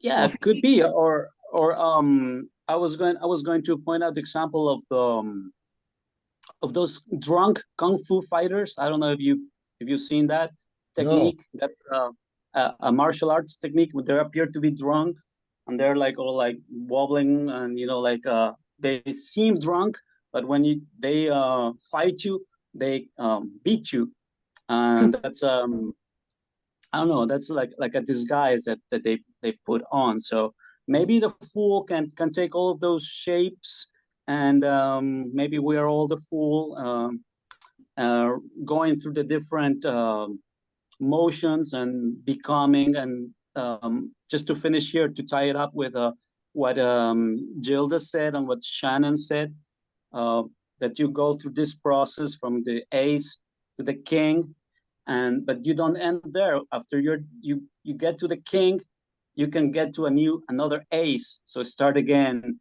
and it starts all over again, like in the wheel of fortune. Well, those are some things that came to my mind, and thank you. And yes, I think, Vincent, you are definitely not just gold or coins or pentacles, but you definitely are in that role, when you bring the tarot to the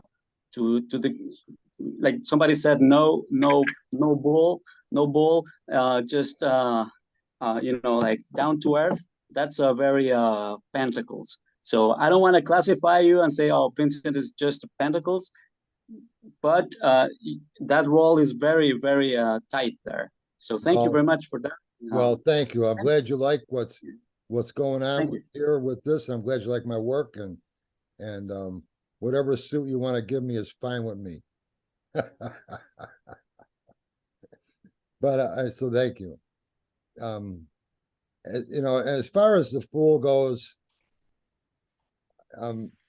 what you mentioned earlier about the king going out and being disguised as a pauper or whatever, and it reminded me of the story, The Prince and the Pauper, where they switched roles, and then they saw each other's side and what people thought of them.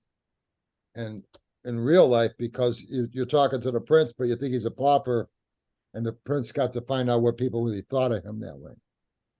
And so there's so that's what's so neat about the tarot. We just heard a bunch of different meanings of what that card can mean, and they're all different, and they all work. There is no correct meaning to these cards' meanings. They spark ideas and spark imagination, just like we just did here. And that's why they're so valuable, because they have so much potential to mean so many different things. And if you have your mind open to it and just let it go, just let it go. And things can happen, you'll just start seeing ideas. And I think that's wonderful. I think that's why they're such a great instrument to do a reading with, because you use your imagination with that and to find meanings about how this could be interpreted for this particular person in this particular reading, this particular set of circumstances. And then you do another reading, the same card comes up, it could mean a whole different thing then. And I think that's great. I think it's really you. You're going to interpret the meaning of that card, all these cards, from you, how you're seeing it. Every reading you're doing. And the level of your development. Right, yeah. And here's the crazy thing. Here's the crazy thing. You can know all these adjectives, all these definitions, and when you have a person sitting across from you, that's what's gonna that is the thing that's gonna propel your interpretation in that moment. Because you might think that, okay, the Fool means whatever, XYZ, whatever is in your head, and then you sit with a person and the Fool comes up, and everything that you thought you knew about the Fool might just go out the window, and something totally new will come up. Yeah. And so I don't tie myself down to any of the, like I've learned all the definitions and all that, but I don't tie myself down. And if you free yourself enough when you have an actual reading with a person, whether it's on the phone or on the Zoom you'll be surprised, because I'm always surprised whenever I do a reading. It's like, oh, that's interesting. I never thought about this as being whatever comes up in that particular moment, the Fool, the adventurer, or the trickster, or somebody who just wants to go out and journey. And besides, if we think about the Fool, it is the first card. And if you were to stick to what the tarot means, it's all about the journey, right? So yeah, the very next card is the Magician, and Magician has all the tools, knows all the tricks. So, yeah, right. This is the Fool, and he's learning each step of the way of the journey. So yeah, does he have the capability to be a trickster? Sure he does. Yeah. Yeah. Does he have the ability to be a nurturer? Eventually, yeah. So anyway, that's my 5 cents. I like that makes a lot of sense. And going back to what Gustavo was saying about how a character can appear one way, drunk, out of control, and then all of a sudden, boom, zap you and be the total opposite. When you said that, the first thing that came to my mind, being an avid Columbo fan, I don't know if you know who Columbo is, but he's like the greatest detective ever. Yeah. That's the person I thought when you said that. Yeah, Columbo. Yeah. Yeah, just one more thing. Yeah, right. Just one more thing. Yeah, right. Exactly. Yeah, right. Yeah, and his car was a wreck. Remember his car? No, oh my God. One windshield wiper on it. It was a piece of junk. But yeah, it was it was a convertible, some old vintage car, wasn't it? Yeah, it was an old car. Oh, maybe a little old car, gray car, little piece of junk. But yeah, Columbo. I gotta tell you guys about my license plate that I got. It reminds me of the cover of the Genius of the Tarot. It's a rope. It's gray and it's a road and it's Route 66. Oh, really? Yeah, and I laughed when I saw it because I go, "Oh, that looks like my license plate." The cover of Vince's book there, and I had a black cat. Her name was Elphaba, Elf for short. But I said that looks like Elf on it, you know, on the road there. So I drive around and I have my my license plate that looks like that, and I just need a little black cat mascot now. Are you on Route 66? I'm close to it. Are you really? Where Yeah, do you live? I'm out in the desert now. I'm from Los Angeles, but I moved out and I live in the desert, in the middle of the desert, What state? on the west coast of Arizona. Arizona. So it's Okay. it's where the tip of Nevada, if you see the map, the tip of Nevada is like my backyard. All right. And you were in So LA too? I was born and raised in LA and Orange County, and then we moved out here. Well, because Route I'm about 66 an hour is outside of Vegas. all right. Because Route But 66 is in goes to LA. it goes all the way to LA, and it starts in Chicago. That's right, right. I'm a block away from Route 66. And So yeah, we have So funny. we're right on Route 66 here, and they have the car shows out here because Route 66 that attracts the old car shows, you know. So they have a car show because they got a couple a year they do here. And It's fun. yeah. So from Chicago to LA, right. Right. So right along it there. The woman, the title of that song, the guy who wrote the song,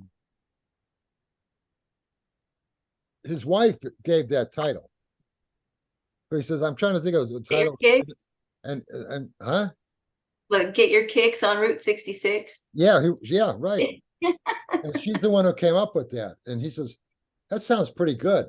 And they went with it. And then Nat King Cole heard the song. I guess he put it up for sale and he bought it. He says, I want that song. And he made it famous. Nat King Cole. He made it famous. But yeah, get your kicks on Route 66. Yeah, so that's my license plate. And that's cool. And it looks just like the cover of your Genius book. And like all I need is my little black cat decal or something, you know. Oh, you like oh, I know. You mean I think you like straight tarot is what you're talking about. I meant straight tarot. Straight tarot. Straight tarot. Yeah, with the cat on the fence. Yeah. Yeah. So I saw that and I went like, that attracted me because it's like, hey, that's like my license plate and that's like my cat, you know? Because I got the picture of that lonesome road, and there's a little guy walking down that road if you look in the background. And I got that from the movie The Grapes of Wrath. I just took a snapshot of the screen. Great. And I used that because it didn't have to be a high resolution shot. And I used that and then I put the fence and the cat in the front of it. But Grapes of Wrath, that was about Route 66. Yeah. That was the Mother Road. And I wrote about that in Conversations. I just wrote that story in there. The conversation for the Tower card was about getting on Route 66 or getting off of it checking into a motel. Yeah. In a different time. And so yeah, Route 66. You can't take it anymore. It's closed down in different parts. Yeah. You can't take it, but it was the Mother Road from Chicago to LA. Yep. I like that. I like that. So I have a question for the group, and that is, would you all consider maybe thinking about who might be a magician of the month? What character in our society could be categorized as a magician for next month? Did anybody come up with who was the fool for the month? I mean, I came up with Trump, but Gilda came up with somebody very, very interesting. Gilda, go for it. who was that? Yes, the Dalai Lama. Dalai Lama?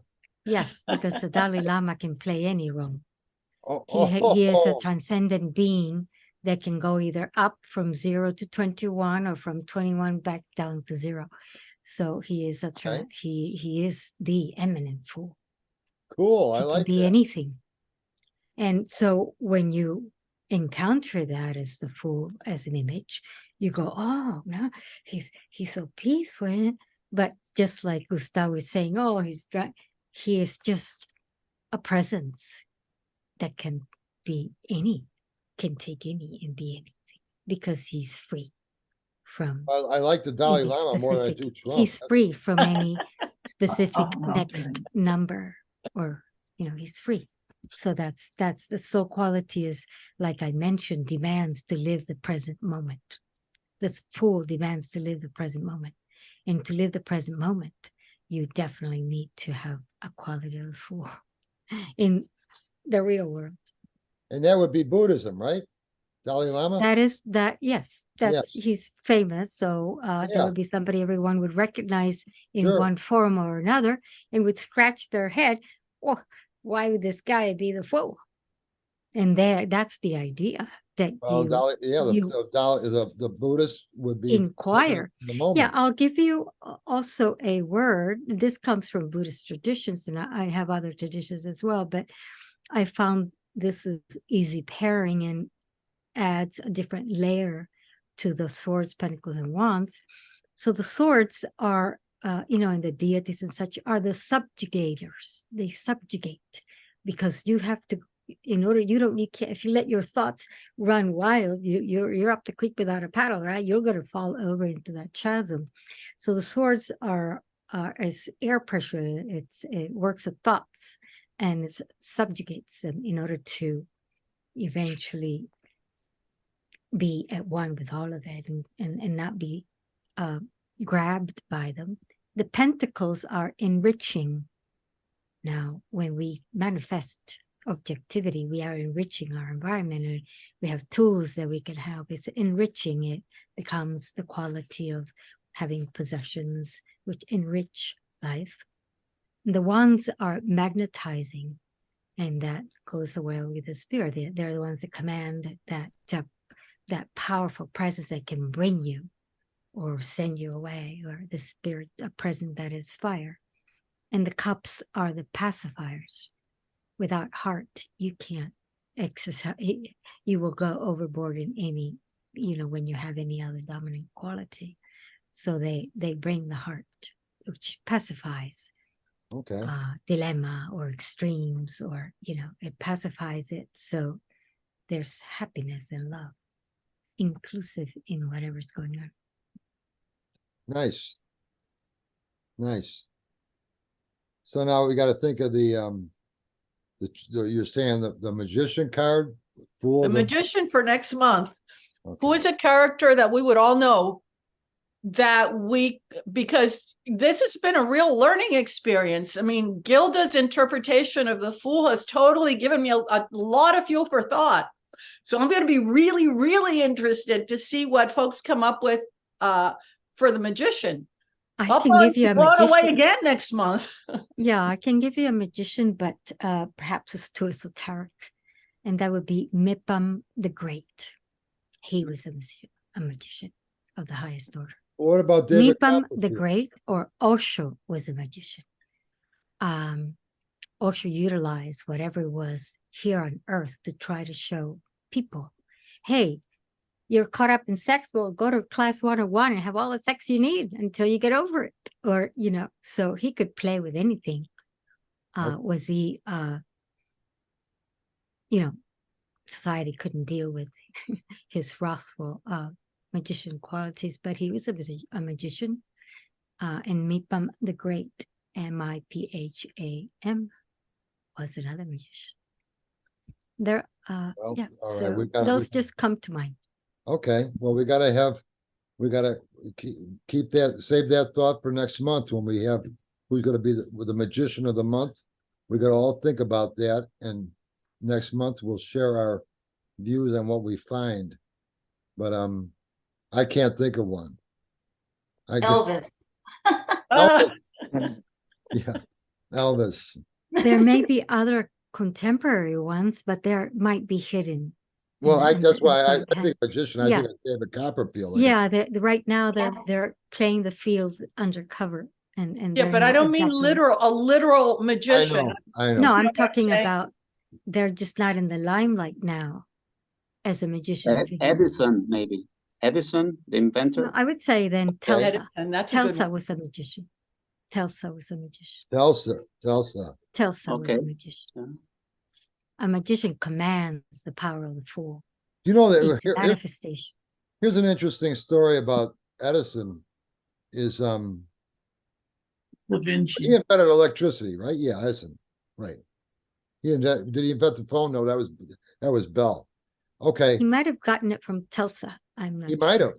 But now Westinghouse was involved, and Edison were both looking for the who was going to get whose electricity were they going to use, and they were competing with each other. This was in the 1890s, I think. As far as commercially, what was going to be used, and and Westinghouse got the contract for the electric chair from the state of New York or somebody, and it was a big push. Westinghouse got the account. Edison didn't, and it made it look like Westinghouse was going to be the leader in supplying electricity for the towns and cities, because he got the contract for the electric chair, which was one of the first things that they used for electricity for. And so it looked like it was going to be at Westinghouse. Westinghouse used I got one of them's AC and one of them's DC. I think AC is like a battery, direct current. No, that's a direct current. So he used DC current, I think. And Edison used AC current, alternating current, and Westinghouse uses a direct current. And anyway, so Edison promoted himself, saying when cities are going to use this electricity, they're going to contract for whose electricity you're going to use. Edison said, you don't want to use Westinghouse electricity. That's deadly electricity. They use that for the electric chair. That kills people.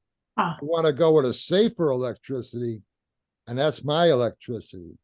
Go this, and it worked. And Edison got it all. Westinghouse first got the lead because they got it for the electric chair. And then it looked like Westinghouse was going to get everything. And Edison came around and said, no, you don't want that. Don't use that. That's deadly electricity.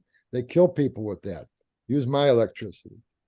So that's thinking. He was able to flip it around. And that's a creative person. Yes, he was able to meet where he was at with whatever he needed. Didn't matter if he had to use flipping, trickery, or flip it around, or whatever it is. So just a very creative, innovative. Yes, it's transcendent being. I was thinking of Shakespeare. Maybe Shakespeare is also a good magician because he was able to really change the. They don't even know if there really was a Shakespeare, do they? Right. It definitely changed narratives. Yeah. Because I think that but they thought Shakespeare might have been the goddess Athena. Is she the one with the spear? They had something to do. They might have got that name from Greek mythology, Shakespeare. I don't know where I heard that, but I heard it somewhere. And so I don't know. Can I add something to what you were saying, Vince? Well, I was watching about like those times of the Grapes of Wrath that you were talking about, and the dust. It was like that dust bowl going on. The dust was hitting the metal so much and so hard and fast that when the windmills would turn, they would spark. Yeah. It would cause the sparks, right? And then people couldn't get into their cars because when they went to go grab the to get in the car, you know, just you get shot. the handle, they couldn't touch the handles because they would get electrocuted. The air was so dry. Yeah. That you could see sparks on the barbed wire fences. This is the Dust Bowl of the Grapes of Wrath time we're talking about. If you don't know what we're talking about, the Dust Bowl, 1930s, 1920s, I think somewhere late 20s, early 30s. I think. Yeah. And it was so dry that you could actually knock somebody down by shaking their hand. You could actually give somebody a shock so bad it could knock them down. And you could see sparks on the fence, on the wire on the fence. Just see and they would come off the windmills too. Yeah, the air was so dry, that everything you touched, you got a shock. Everything you touched. Yeah, they couldn't even get in their cars. Right. Yeah. Yeah, I know. It was an amazing situation for that. And they tried everything. I think that's an amazing time. And like I said, I wrote about the tower card. I used that right. I thought about that. Yeah. In the conversations. Yeah. And they actually have people. One guy was actually they were in drought for like 10-year drought there. And Oklahoma, Kansas City, parts of Texas, this whole region that the Dust Bowl was in. And there was a guy actually said he could bring rain by shooting. He had a cannon, and he would put dynamite in the cannon and point it straight up in the sky and light it and shoot dynamite up into the air. It was supposed to shake things up and start rain to come. And so he would charge the town some money I'll bring rain for your town. And they needed rain. Crops were dying and everything. So the town would pay him, and he would shoot explosives up in the sky. And then he'd tell them, okay, in a couple of weeks, it'll be raining. And he'd leave town. It didn't do any good. Sorry. But sounds like the injection of bleach or something like that to get rid of COVID. Oh yeah, right. That was Trump's idea. Yep. Yeah. No, thank you. I'll take the COVID. He said, yeah. I just thought of a nice magician for you, Marie. Michael Jackson is a nice magician. Yes. And what's nice about him is that he also brings in the full, energy, but he definitely also dealt with being a magician. So it brings you up on the road. Well, you know what's nice about personification? A personification on that. You could see a lot of the cards in one person. Mm-hmm. You could see where, like, hey, the Michael Jackson was a fool. He was also the magician. He's also the emperor. I mean, he created this idea of himself. He's also the King of Cups. Well, there you go. So you can see where these cards can have meaning in other things you recognize, and how you so it helps you interpret them. And that's why I said, the different meanings we just talked about with these cards, you can't really. It's very hard to teach the tarot. I mean, when I started doing classes on a tarot, I really give it some careful thought, because I wasn't just going to go, this card means this card means that. I wanted to try to find a way where you could see meaning in the card, and I could explain that to you so you could see your own meanings in the card, which is why I used the keywords, because a keyword works so much better, because now you're gonna find words that work for that keyword that'll be different than my words that work for that keyword. If I ask you to if I say the keyword stability, the fours, and I say, think of 5 words that represent stability, we're all going to have different words. We all have our own different types of ways of seeing what stability is, or creativity with the 3s, or duality with the 2s. So it allowed you to see the cards through your eyes instead of forcing you to see what I'm seeing, because you're not going to ever read well copying me. You're only going to read well once you find how your mind works, and seeing those cards through your eyes, saying what you're seeing, is how you're going to do a good reading. And you can start out by seeing how somebody does things, sure, but the way you perceive the cards have got to be through your thinking.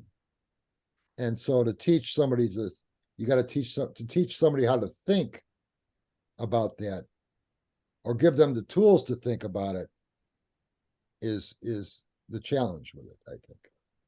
And I think it's a good way to see it, to look at it. Nobody's going to ever read like you, and nobody ever will. They're only going to read like themselves. Hey, Vince. Yeah. I just want to throw in a couple things. I got to get going here in a second. Yeah. Going back to the fool thing real quick. Yeah. One thing I've learned over the years is never get hung up on the definition of one specific card, because I know you were saying that you had issues relating to the fool. The meaning is good, but always remember that it's going to be relative to the cards that are around it. So don't always get stuck on one meaning of one card, because whatever is around it is going to give you more insight as to why the fool is the way it is, because of the energy that's around it. So it'll explain why that card showed up, what's relating to it, why, it relates to the situation, stuff like that. So I want to get that out real quick. And then, Vince, I wanted to thank you for the mat, because I got it and I want to show it to you guys so you can see my setup. Hold on, there we go. Okay. So did you just order that? Yeah, I ordered that I think a couple of weeks ago, and I didn't have a chance to thank you, so I wanted to do that now. Well, it looks nice on your table. Nice. Awesome. Yeah. So nice I just wanted to get that. I wanted to get that stuff in real quick before I took off. So I hope that helped. Well, thank you, and I'm glad you like the mat, and I hope it all works out real good with you. And it was good. I'm glad you made it, Dave. Yeah, I'm glad I made it too. I wanted to make sure I made it to this one because of the questions I had at the beginning. So yeah. Well, it was good to see you. Come on back. All right. So take care, guys. Take care, Dave. Bye for now. We're gonna be buttoning it down pretty soon anyway. I gotta get out of here at 2:30. It gives me a couple minutes. I did want to mention we are going to have that annual get together, or we're going to have another get together in Chicago here in July 2024. I'm just going to mention it again. If you do come, I just thought I'd throw it out there. It looks like it's going to be in I'm just looking at a calendar. It looks like it's going to be the 12th and the 13th of July, a Friday and Saturday night of 2024. There's a Marriott by me, and I think that's where we're going to have it again. It's the Marriott. So if you want to go, you got a lot of time yet. I'm going to have I didn't book any rooms yet or nothing like that, but there'll be more detail about it. So just think about it. You might want to go. We had a good time. The people that went last time was about, Yvonne, what would you think? About 12, 15 of us, something like that? I think there was more than a dirty dozen. It was fun, you guys. Yeah, it was a lot. If you can come, that would be awesome. You'd really have a lot of fun. We did a lot of different things. We did exchanging of cards. Like if you have a bunch of old cards, decks that you want to get rid of, bring it. Things that no longer serve you, but that are valuable to you, or, it could be valuable to somebody else. People brought stuff. I mean, it was kind of fun. And it was just like one of those okay, today we're just going to bring everything that that everybody brought, lay it out, and then just walk around. Whatever calls to you, it's yours. Yeah. And it was really fun. I walked away with a Yes. bunch of neat stuff, and likewise left a bunch of stuff. So yeah, It worked out good. We rented a conference room. I booked a conference room it was our meeting spot. in we the had hotel. Chicago pizza. Oh, Yeah. that's it. Yeah, you know what? Plug me right into it. Yeah, yeah. It was excellent. And so it was good. Yeah, it was good. And then we rented a bus, went to the Theosophical Society. Amazing. So that was fun too. So it was a You good know, time. I'm wondering in Chicago, maybe, I don't know if the Newberry Library, I know I've been there, but when I was there, I wasn't thinking along these lines. But I'm wondering if there is a library in Chicago that has historical tarot cards that we could ask to see. I don't think there is a library with tarot cards. However, the Theosophical Society has an amazing library. In the beginning of My book's in there. yeah, of course, like I said, That's amazing. amazing. Yeah, right. But no, it's really that place was impressive. Yeah, that's a cool looking place. 1925 is when they built that area. 40 grounds of land. There's a labyrinth you could walk out there in, and people that work there live there. I've done some talks there on the tarot, and I work at their New Age bookstore as a house reader there. They got a bookstore, a New Age bookstore, and they got the main building, which is where the library is, and they have talks. Different people talk on things in different classes, and I've done some classes there. But it's just a nice place to see, and especially And the best takeaway from the meeting that we did in Chicago were the now forever friends. Everybody that you meet there, you take away, their friends. You get new friends. Yeah, and, right. Yeah. So I mean, it was good. Lynn was there as well. Yeah, where is Lynn talking? Mary- Oh, she left, I guess. And Wendy and a couple other people, but that aren't here today. But Right, Marcia was there. She hasn't been here for a while. She came a couple times, but she had a good time. Yeah, it was good. It was good. It was good. That really sounds like a lot of fun. And I don't think it's easy. I live in Boston. I thought when I moved here that that there would be a lot of metaphysical interest. And I think because it's a really left-brain city, I hadn't thought of it that way, with Harvard and all the universities. And I've really not been able to find a good tarot group that I could connect with, which was totally, totally surprising to me. And so, this group is very meaningful to me for all that reason, for the goodwill that all of you have in welcoming others. Yeah. And another thing I wanted to bring up is that I'm in the book arts field. And as such, I get all these emails from different libraries about different collections that they have. And I believe of course, this is in New York, the Pierpont Morgan Library has a collection of tarot dice. I'm going to see if I can do some sleuthing for Chicago or close to Chicago to see if there's any historical collection that we could check out if the group is interested for when we go in July. Okay. All right. Well, see what you can find out, and we'll take it from there. I just discovered something about Chicago, too, that I'm really excited about. I found out that my great grandparents, all the way 3 greats, are at the Rose Hill Cemetery. Rose Hill, huh? Is that I guess it's in Chicago, but like my family roots are all going back to the 1820, something like that, on my grandfather's side. So that was really cool. Rose, I'm going to check that out because Rose Hill.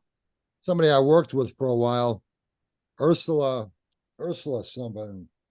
She did an author on haunted cemeteries in Chicago. And well, aren't they all? Probably, yeah. And so and I'm sure Rose Hill, she does a whole bunch of cemeteries, you know. I wouldn't. Yeah, I'm sure it's a big place. Well, there's a But Rose it's Hill. cool, you know, like, wow, I just found out. I'll Go check way it out back. and see. There's a Rose Hill Cemetery in California. Oh, And that's yeah? where my grandparents are buried. Oh, wow. So that's Maybe they know each other. Talk about synchronicities. Look at all these synchronicities we're having. Well, yes. you know, cemeteries always crack me up. Well, what were you going to say, Yvonne? What? Oh, no, nothing. Well, if you want to talk cemeteries, let me just say this. I was visiting New Jersey earlier this year, and I decided to take my rental car and drive to go see Pat, who lives in Long Island. Okay. Okay, so she says to me, "Oh, it's so easy to get here. You just take this, this, this, and this." And I'm thinking, okay. But I turned on the GPS just because to make sure I got there. Sure. Well, it took me on this crazy roundabout way. It would have taken me about maybe, I don't know, 45 minutes to an hour. It took me like 2 hours to get there, right? Oh, geez. But when I got into Long Island, that area, I went through this area that had the biggest cemetery that I'd ever seen in my life, because it started off and there was cemetery on the right-hand side, on the left-hand side. And I kept going and going and going. And I was like, oh my, this has got to be like the biggest historical cemetery in that area on the East Coast. But I asked Pat about it. I said, wow, I go, what about that cemetery? What cemetery? I go, the one that you have to drive through. No, you should never have gone that way. I go, well, it was really interesting. And I'd love to go back just to see that. I'll probably never find it again. But yeah, pretty crazy. That's fine. Cemeteries, though, but what I always thought is interesting is, they got these. I've walked through some cemeteries, and there was some spirit people, and the houses, the little houses, the mausoleums, I guess they're called. Yeah, mausoleums. Yeah. So why would you make? It was a little stone house to live in when you're dead. I don't understand that. And I kept on. I shouldn't have been doing it, but I was making fun of the little stone houses the people live in. Say, well, I wonder if they got like an entertainment center in there, and maybe they got a nice kitchen. Oh, what do you do with a little house?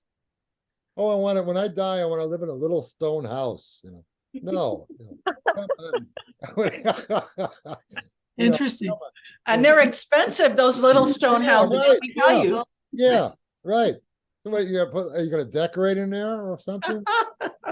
They had a lot of money. They should put like little windows so you can look out of your little stone house. They actually do. My family's Oh, they got mausoleum had one. Oh, really? Had a couple of windows. Yeah, windows too, huh? Well, you don't need any stairs. You can build this 2-story one. You wouldn't need stairs because you're a ghost. You just fly up to the second floor. Yeah, or make a basement, maybe a basement for one. So an art studio for when you have company. Yeah. It's interesting. In my lifetime, a table, a couple chairs, you can sit down, talk. Exactly. So, in my lifetime, I've lived next to 3 different cemeteries. Have you really? Up. Yeah. Well, I guess it's natural to me now. As a kid, we lived next to a huge cemetery, and then later on in life, I'm trying to think, where was that third one? But anyway, right now I live next to the cemetery, so my neighbors are great. They're quiet. Their lawns always green. Yeah. Never make any trouble. They're the best. That's true. That's true. It's a nice thing that you know what? I wouldn't mind living inside of a cemetery. Maybe I'll get one of those little stone houses. I'll live in there alive. There we go. Be a real quiet place to live. Nobody ever come knocking on my door. I'll remember that. Yeah. Should I live longer than you? Okay. Assuming. Never assume. All right, look at everybody. We're gonna call it a day here. But I want to tell everybody, thanks for coming. And the next Hi, one will everyone. be, let me see when the next one's going to be. I'll check it out here. This is going to be, all right, this is October. So the next one will be the 14th of November. Second Tuesday of the month. Yep.